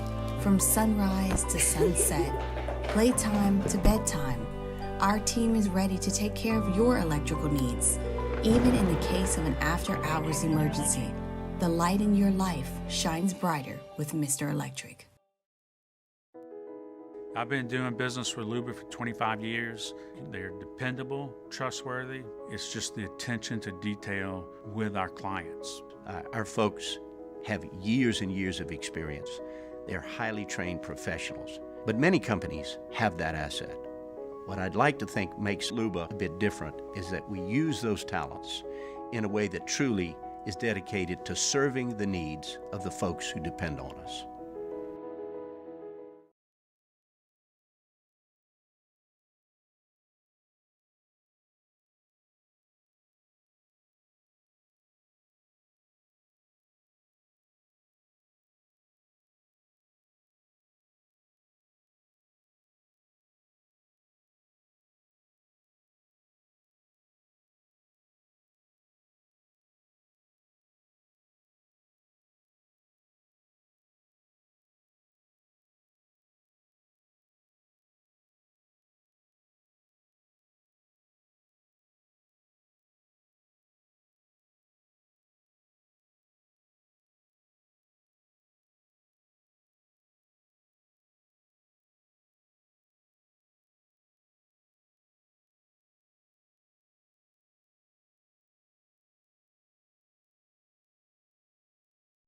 Moscona inviting you to join us for Wednesday's Hump Day AFR, presented by Pluckers. Russ Mitchell will preview the SEC Championship game, and we'll head up to Detroit, take a closer look at the Lions. Join us for Wednesday's AFR, 3 to 6, 104.5 ESPN Baton Rouge.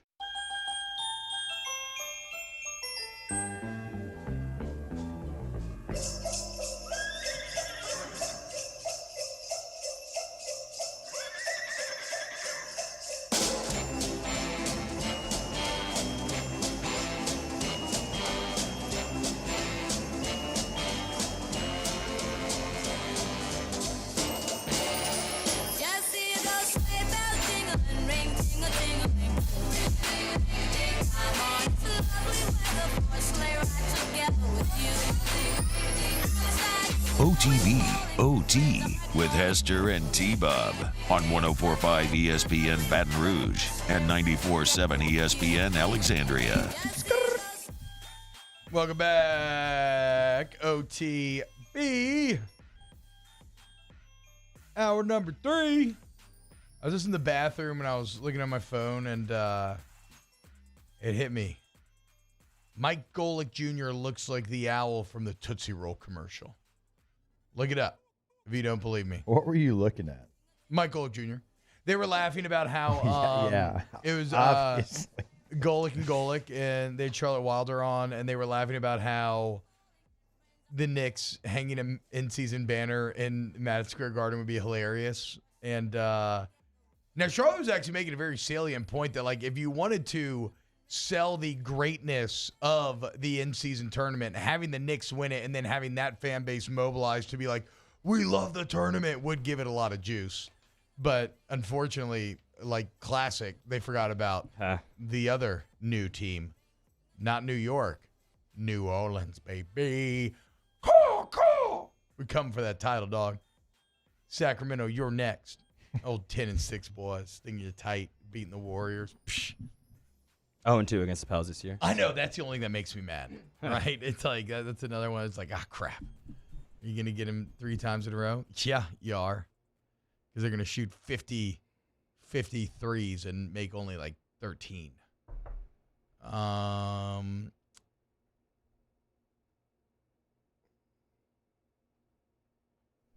Jake, who should be the group of 5 team, Liberty or Tulane? I think Tulane. Yeah, duh. I mean, that Ole Miss game, like, if you just box score watch, changes maybe your opinion. But if you watch that game in its totality, Tulane was in that thing until the very, very end. Who they got to play New Mexico State? SMU, right? Who's playing? Is Liberty playing Liberty's New Mexico playing State? New Mexico State in the Conference USA. My bad. Yeah. Kusa.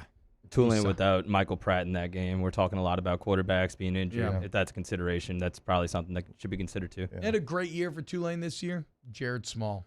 He did. Shout out. The legend. Should have been a legend here.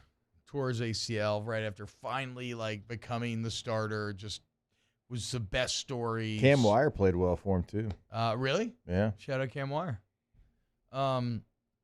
So we got the SEC championship coming up again this weekend. Lars says, has Kirby Smart ever beaten Alabama in the SEC championship? Nope. I think there's something. They He got has a not. really bad record against Alabama and Atlanta. They always lose. Also, in one of the funniest, quirkiest stats in the world, Kirby has more national championships than he does wins over Nick Saban. 2-1. And the only win came in that natty after they lost in the SEC championship. And yet, despite all that, here was David Pollack on some show called Snaps yesterday. Say clear cut about this game when I start to give an advantage. The better coach is clearly Kirby Smart. Clearly. Now I have enough evidence. They're not going to get penalties. They're not going to turn the football over. They're not going to beat themselves. What have we seen from Nick Saban in Alabama the past several years? That discipline that we once saw that was elite of elite has eroded. Penalties up. Turnovers have been more consistent. Like, the one thing I do know, and I know nobody wants to hear that, and I'm sure everybody's going to be like, oh, you went to Georgia. No, Kirby's the better coach right now.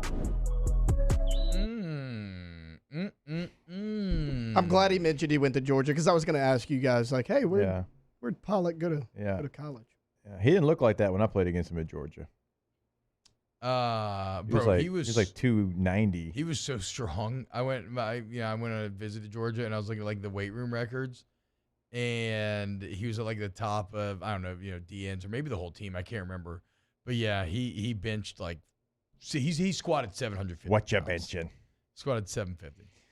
Anyway, is he wrong in saying that Kirby Smart is clearly the better coach? Because he's not wrong about kind of Alabama's slippage when it comes to some of the stuff that they used to have a real tight handle on, like penalties, stuff like that. That used to never be the case. Here's the deal. I mean, Nick Saban's the greatest coach of all time. You can say that and also say that currently Kirby Smart's the best coach. You can say that. And that is what he's saying. And that's what it is. I think that's what it is right now. How can you argue that Kirby's not the best coach in college football? His team has won back-to-back national championships. He currently, with one more week to go, has his team as the number one team in the CFP rankings. Yeah. He's trying to three-peat for the first time since before Elvis was born. He is doing things that we have never seen before. And no disrespect to the Minnesota teams of the 30s, it's a little bit more difficult to win in college football now than it was in the 1930s. Yeah, so I hate that Minnesota did that because we keep having to add on this qualifier. Can we just say it's never been done before? Because it was before the AP poll. It's never been done in the AP era. Yes, that's the other way that we always qualify it. I just don't count Minnesota in the 30s. It's never been done before. Yeah, if you didn't have Bottom face line. mask, it didn't happen. And look, Okay. and to give you an idea of how tough it is to do, the only thing that stopped Alabama from doing it was the kick six. Otherwise, they probably get 3 in a row for AJ McCarron, for the end of AJ's McCarron's career there. What other? Did Bama have another time where they were really close to 3 and something crazy happened that stopped him? I'm trying to think. There was one other Either time. way, it hasn't. USC, did the Rose Bowl stop them from 3? And also, Georgia's been technically, because even with the co-championship, maybe that would have been 3 in a row. It would have been. I mean, if you count 03. Yeah, 03 didn't count. I'm saying what it took. There's a crystal ball in his. Yeah, in because Baton the next year Oklahoma went back. Oklahoma lost to LSU in 03, USC in 04. Yeah. USC was going to go play 05 was Texas, but they lost. Yeah. So it's Vince Young stopped them. It's very hard to do. And Georgia looks like they're I think even harder now than even then. Oh, absolutely. With NIL and the transfer portal? Yeah. To stay consistent? So, again, coexisting truths. And to everybody else is getting better, easier. Yes. But, yes, David Pollack did go to Georgia. He is a Georgia fan, but I don't think he's off base. I think Kirby Smart is the better coach And as it stands now. it seems blasphemy because of who it is. It seems like it's blasphemy, but no. I mean, you can be the greatest to ever do it, but not be the greatest in the current moment. It is crazy to think. Still damn good. And yeah, obviously. And this is the thing that blows me away more than anything. is that Kirby built this all while Alabama was still basically at the height of their powers. Yeah. That's what makes no sense.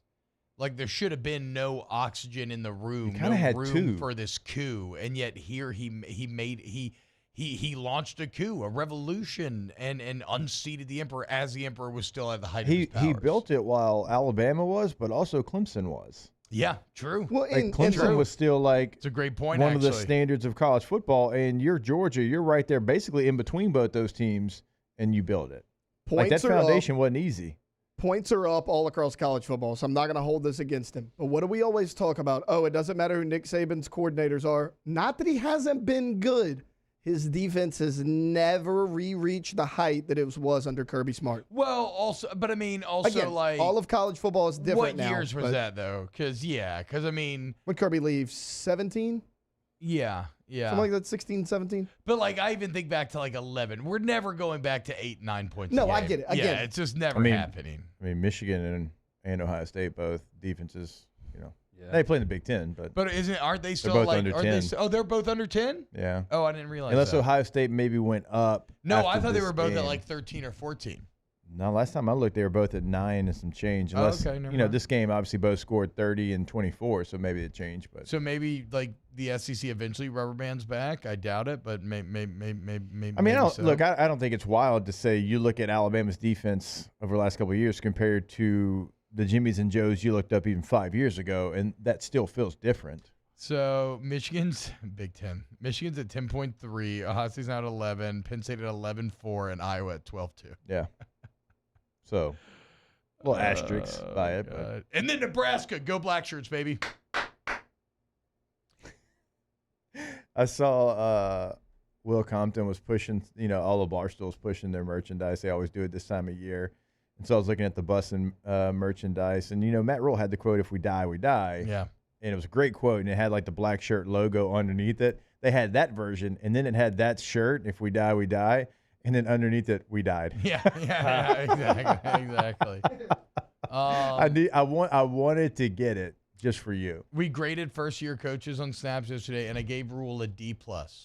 But I want to be clear that I actually do love the direction of the program, and I think that Rule is going to take a massive leap. How long is year y'all number show? 2. An hour, right? Yeah. I feel like y'all get a lot done in an hour. No commercials? No commercials. That's what it is. So just straight distilled hour of college football. But youtube.com/volume-snaps help us hit 10K subscribers. Let's go, boys. Let's go, boys. But yeah. D+ because the context of how Who it got the collapsed best at grade? the end. Bro. True. Obviously. He Yeah. was the only one that got an A. Yeah. Dion C+. There's a lot of Buffaloes hitting that portal. Yeah. I think Dion deserves a lot of criticism for what's gone on the last 7 or so games, honestly. Well, that's why he went down to a C+. Okay.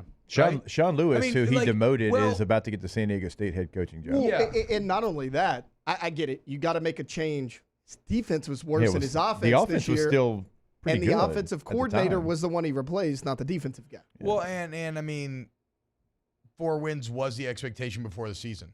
So that's why it's a C. And the plus just comes in the fact that you did bring crazy attention and but look, he's still, but he's going to have to recruit. I mean, I think they're going to always be a team that builds through the portal, like an Ole Miss. I'm still betting on Dion because I believe in his substance, not the flash. We will see, though. But that's why he fell. I mean, what looked like an A falls all the way to C. You didn't give Jamie Chadwell an A? We only did Power 5. Of course he would have gotten an A. Yeah, of course he would have gotten front runners. I mean, it's only an hour. It's not 2. You hang out with a quarterback for long what enough. What do we give? I was very friendly to Hugh Freeze. I gave Hugh Freeze a B-, but That more is too for friendly. more for off the field stuff moving in the right direction than on the field. It was, but how do you come back from 31-10 against New Mexico State and then heartbreak? Well, I'm actually in the going to give Iron him Bowl? credit for Now maybe this is too nice, but I'm kind of giving him credit for almost beating Georgia, almost beating Ole Miss, and almost beating Alabama in Jordan Hare. You know what Brian McKnight, one of the know. lyricists of our generation, said? I know.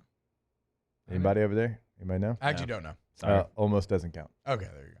Also, did we see? said that. Did y'all Oh, did no. y'all read Dion's NIL Maybe it's comments? Brandy. I don't know. No.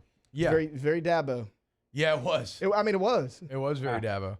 What did he say? Yeah, I mean, he basically said, "I don't want to have to pay players to come to school here. You should want to come here, develop." And he's like, we're going to have to start paying more players in the portal, and it's kind of a sad day for college football. I mean, that's kind of the gist of what he said. Yeah. I mean, it's not far off from But what Dion's Dabo. been like that from the beginning. I mean, if you go back to his comments over a year ago, he was talking about, like, we're not acknowledging any of the problems that come along with an 18-year-old being paid. Like, yeah, it's good, but, like, money changes lives, and, like, are these kids ready to deal with that? So, whatever. I'm still betting on Dion long-term again because substance. I can't wait to see him after they fire Billy Napier in Florida next year and he becomes Florida's head coach. That's going to be really fun to watch.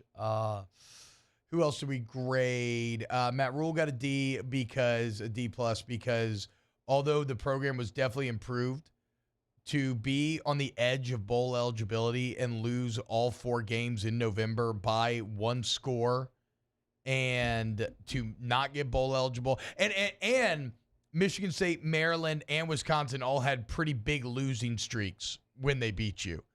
And so when Nebraska fans have now suffered, I think, 29 one-score losses in the past few years, and that's how it collapses, that's going to feel awful. That said, great stat. Matt Rule in his first year at all these 3 recent stops was like 0 in one-score games, and the next year he would go a combined 12-11 in those games. So they should be much improved in that front next year. I mean, they just can't turn the ball. Like, it's so easy. They just can't. They're dead last in the country in turnovers. You just can't turn it over 30 times. No, you can't. Just like, I mean, nobody's going to overcome that. Per game, they were negative 1.5 turnovers margin per game. It's insurmountable. All right, let's go to break. We got estimates, or we can get into some early estimates if you want next. OTB OT. K2ZBlinds.com. That's for K2Z window coverings. And that's KTOZ. And look, man, when you're talking about K2Z, you were talking about high-quality window coverings that will wow. You were talking about a family business that Brandon Barton took over from his mother, who kind of started as a side thing a long time ago, helping out some of her friends with drapes and whatnot. And Brandon's like, I think there's something here. I'm going to go full-time with this thing. And now 25 years later, well, I mean, the quality of the work, the growth of the business, the satisfied customers, it all speaks for themselves. So get Brandon out to your home. Take advantage of that free professional estimate. Get kind of a layout. Okay, here's what we're going to do. Here's our way. And it's outdoor living space, indoor living space. It's aesthetics. It's functionality. It's all of it. K2Z window coverage. K2ZBlinds.com is the website. 225-791-1220 is the number. Either way, get that consultation set up on the site or by calling that number, K2ZBlinds.com. Our listeners fire off their opinions on the jimsfirearms.net hotline at 499-1045. Keep listening for your next chance to shoot us your thoughts with the jimsfirearms.net hotline on 1045 ESPN Baton Rouge.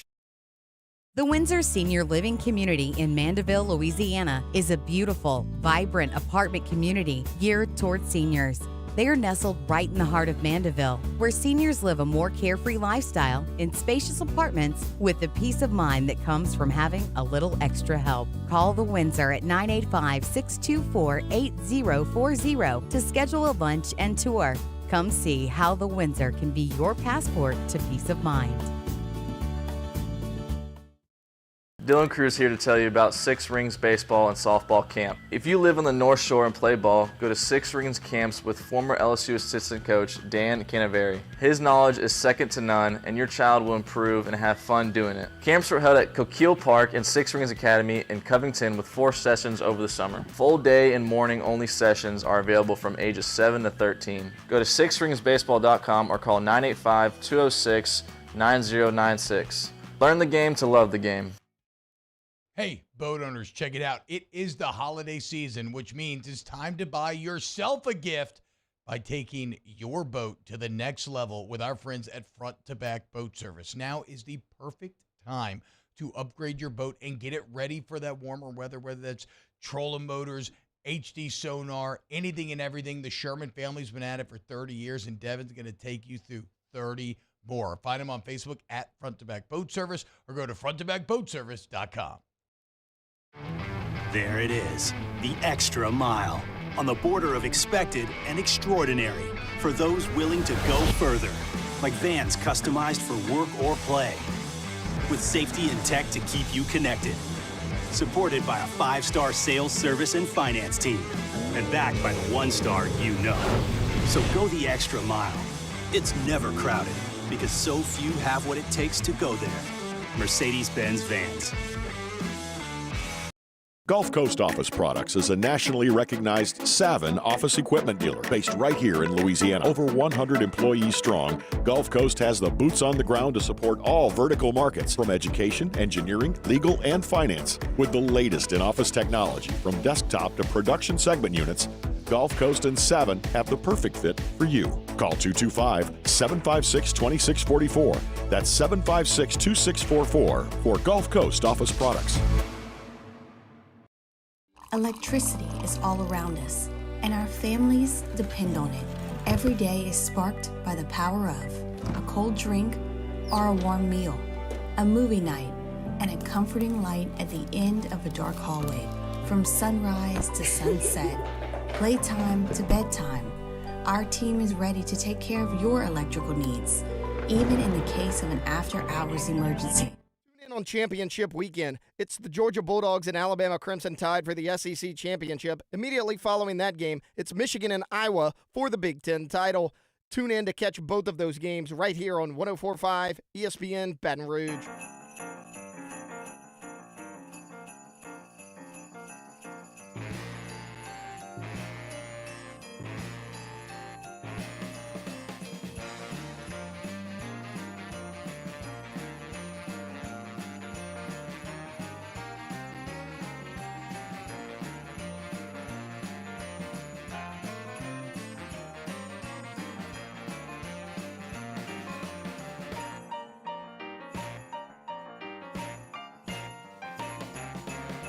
OTB OT with Hester and T-Bob on 104.5 ESPN Baton Rouge and 94.7 ESPN Alexandria.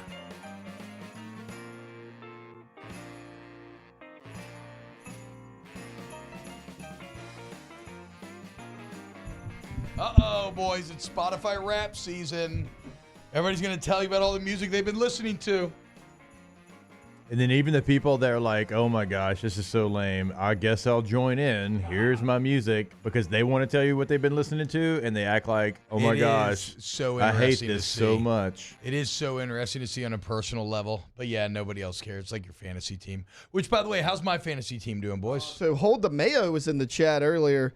He was talking crap. He said 2 teams in our league have now been mathematically eliminated from the playoffs. Yes. The 2 team owners, T-Bob Hebert and Jacob Hester. All right. It's apparently what I haven't checked. That's what Devin said earlier. I know. I won last week. I do know that. There's no way. That can't be right. Yeah, it looks like it could be. Yeah, we're both eliminated. Damn. I'm 4-8 on the year. You're 2-10. Who's first place? Is No, but I'm tanking. Look, you're trying to my win. team name was Joey and the Jets because I had Joe Burrow and I had Justin Jefferson.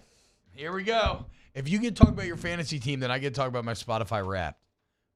Jake's just upset because he has Apple Music, and they don't do Apple rap. I just checked. Did you say that you had who'd you match with the most? Berkeley, California? Yeah, Berkeley, California. I just checked mine. New York City. Whoa, look at the big city boy back here. Guys, I'm kidding. I don't even have Spotify. Okay. I thought you would love that because you would have been like, I did love that. Backwoods, Alabama, or something like you always do. Yeah. So, Wait, yeah. hold on. You don't even have Spotify? No. What do you listen to music on? And I'm like YouTube playlist, dude. Oh, okay, that makes a lot of Like people YouTube do. Premium, A lot yeah. of people do YouTube. Yeah, that's what I do. That makes sense. That makes sense. Actually. Shout out Pandora, the only person Apple still. Music. It's on God, my how iPhone. old are you, Mario? Pandora. I Use know. it. Whoa. Are you like I mean, Sirius my XM owns stepfather? Pandora, and I don't even pretend to use it. A creature of habit, bro. Just always used it. No, okay. I'm still mad that I had a Spotify account that for 8 years that ended up getting hacked and eliminated. Otherwise, I would have like well over a decade of data that I could pour through with this, which would have been so fascinating to see. Based on my entire adult life, I could have seen my musical trends, and yet some freaking dude from India hacked it. 8 times. Damn you, Anish! What? How many times did it get hacked? No, it got hacked. I had it for 8 years. Oh, I thought you said it got hacked 8 times. I was like, T-Bob, what the hell? I had it for 8 years, and it got hacked and stolen, and I had to start a new one. Like, again, though, like, I don't need Spotify or Apple to tell me what I've listened to the most. I know what I've listened to the most. See, but sometimes it surprises you. Not me. And there's always, it's like looking at the P-Hub analytics. There's always interesting data in there, dude. It, like, shocks you. Like, knowing it's not just about what you've been listening to, but, like, how that relates to other people, demographics, et cetera, et cetera. It's information is interesting. Yes. I gotta see your Apple Wrap. I want to see what the funny quirks are in it. Well, the thing about mine too is that we all, like my family, like we had the family plan, so we share. Yeah, trust me. I mean, there's a reason why How Far I'll Go from Moana, I think, was my most listened to song last year. Yeah, right. It wasn't by accident. Yes. I don't know how I Wonder by Kanye West was this year. I mean, I listened to that a lot, but I feel like I must have left it on repeat one day and not realized or something because, I don't know. All right, let's ask the bench. Do y'all go to the movie theater for Christmas Eve or Christmas? I don't generally, but I'm not wholly opposed to it. New Year's Day. My family does it. Or New Year's Eve, I should say. New Year's Eve, my family goes every year. I would love to start a tradition like that. I love going to the movies. I would love to go to Rejuve Me Medical on Christmas Eve, but I don't know that they'll be open, so I'll probably have to go before then, get that free consultation, figure out exactly what's going on in my body, get my labs drawn, and then have them customize a plan for me to fight aging. And I don't care if you're male, female, 20, 30, 40, 50. It happens to us all at different rates. They got your back at Rejuve Me, okay? So head over there today, RejuveMeMedical.com, or go into Rejuve Me, locations in Baton Rouge, Metairie, Slidell, and now Shreveport. And look, maybe it's HRT, maybe it's some glutide, maybe it's just like B vitamin shots, okay? Whatever it is, they're going to customize a plan to get you to be your best self, RejuveMeMedical.com. Damn you, Daniel. I just listened to Murphy, Sam, and Jody for my music and life advice. You son of a B-word. When we get back, more OTB. OTB, OT. All-Star Toyota BatonRouge.com. All-Star Toyota BatonRouge.com. Toyota-thon is going on. So take advantage of the great deals over there at All-Star Toyota Baton Rouge, right off of Airline Highway. And the thing is, once you buy, you're in La Familia. Okay, you're in the family, boys, girls, and it feels good. Service department, incredible how they take care of you, man. Aaron Pico and the staff from sales are going to lead you to the exact right answer for you and your familia. And look, just the I love All-Star Toyota. I love them because they've been proud sponsors of the shows for so long. But again, we don't get free cars. There's nothing in my contract says I have to go there. I went there because I believe in the product. I love the people.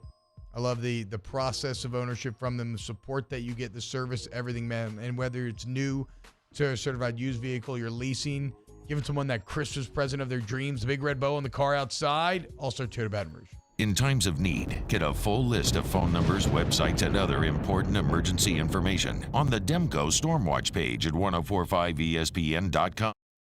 Gulf Coast Bank and Trust is giving our customers the power to bank anywhere, anytime during this challenging event. And we're right there with you. Our mobile banking app is a smart way to manage your money and time. Gulf Coast Bank and Trust, the bank that cares about you. There it is, the extra mile. On the border of expected and extraordinary for those willing to go further, like vans customized for work or play, with safety and tech to keep you connected, supported by a 5-star sales, service, and finance team, and backed by the 1-star you know. So go the extra mile. It's never crowded because so few have what it takes to go there. Mercedes-Benz Vans.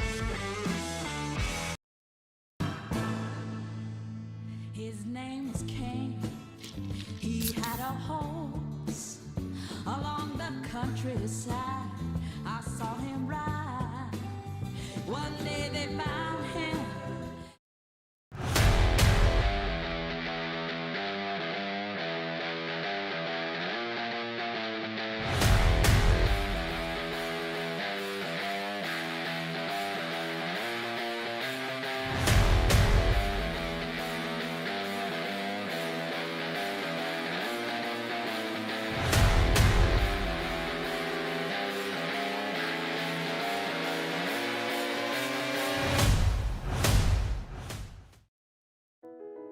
I've been doing business with Loomis for 25 years.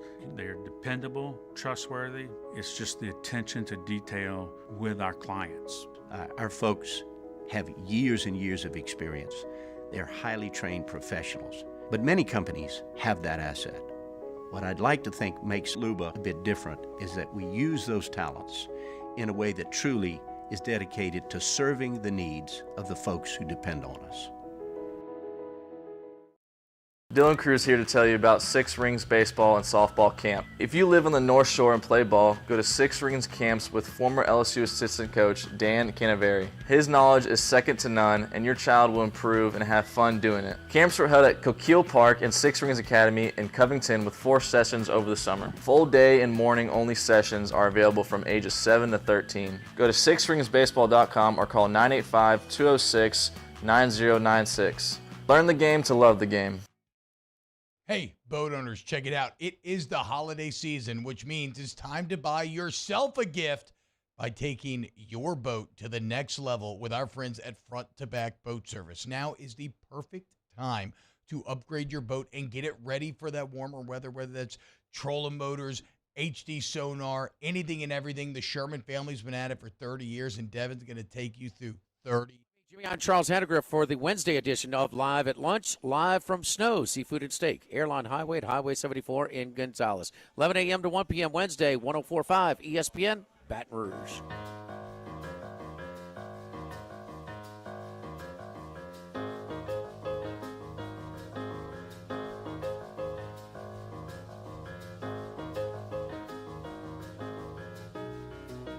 OTB, OT, with Hester and T-Bob on 104.5 ESPN Baton Rouge and 94.7 ESPN Alexandria. Hang the banner, boys. Pelicans getting ready to hang that mid-season banner. And remember, in the NBA, the game could change in an instant. No matter how the action unfolds, the DraftKings Sportsbook app has your back. And this week, new customers get $150 in bonus bets instantly just for betting $5 on basketball. Win or lose, doesn't matter. You get an instant dub. Okay, you want to back up the Pelicans? They go into Sacktown on Monday, try to advance. Well, they got you, man. Download the DraftKings Sportsbook app now. Use that promo code Baton Rouge. We'll have another pontoon parlay coming up this Friday. Championship Week edition. I kind of love it. A limited selection. I feel like this one, we're finally going to get our action back in hip, boys. But look, if you're a returning customer, remember, great game day deals going on constantly. Same game parlays, multi-game parlays. It's all there for you. Download the DraftKings Sportsbook app now. Promo code Baton Rouge. Bet $5 on basketball. Get $150 in bonus bets instantly only on DraftKings. The crown is yours. Gambling problem? Call 1-800-GAMBLER. 1-800-426-2537. Must be 21 or older. Physically present in Louisiana. Select parishes only. Licensing partner Golden Nugget Lake Charles. Eligibility and deposit restrictions apply. Bonus bets expire 168 hours after issuance. Terms of sportsbook at DraftKings.com/basketball terms. You know who else in the DraftKings family? Our guy Mike Golick. Here's a picture of what I was talking about earlier. How many licks does it take to get to the center of a podcast? Tell me that doesn't look like. I mean, those are twins right there. You think so? This man knows. You don't see it? A little bit. It's an owlish nose. It's a very owlish nose. I guess I just hadn't studied what an owl looks like in the face before today. You know. Maybe Photoshop the little hat on him, Taylor, and see if that helps Jake get there. Yeah. I mean, I'm not far away. Maybe if he had some glasses. Ask the Bench, brought to you by Cold Curse Visit Hard Seltzer, Blue Moon Light Sky, Citrus Sweet. Is it true there are glory holes in every bathroom at Brother Martin High? No, that is not true. There used to be one in, which LSU building? Was it Hines? There were daily Reveille articles about it back in the day. It was an epidemic for a while there. Apparently you had to tap your foot in the right code, and, well, everything was there for you on the other side of that tippy tap. All right. College. Wild times. Ask the Bench. Does it hurt? I feel pretty good, actually. Ask the Bench. Saban went 19-8 his first 2 years at Alabama. BK's currently 19-7. how meaningless is this comparison? It's meaningless because didn't in year number 2 Alabama nearly play for a natty? Yeah, they lost to Tebow in Florida in 08 in the SEC championship. Yeah, so I would say that was the difference. He went 6-6 his first year. Yes. He went 10-2 his second. That's what I'm saying. You had a bad first year combined with an incredible step forward second year. The problem is this is a bit of a regression in year 2. Some ways not. I mean, really 6-2 in the SEC in both years. So, okay, it's not completely meaningless, but it's somewhat meaningless. Y'all have a great day. We'll see you tomorrow. OTB, OT.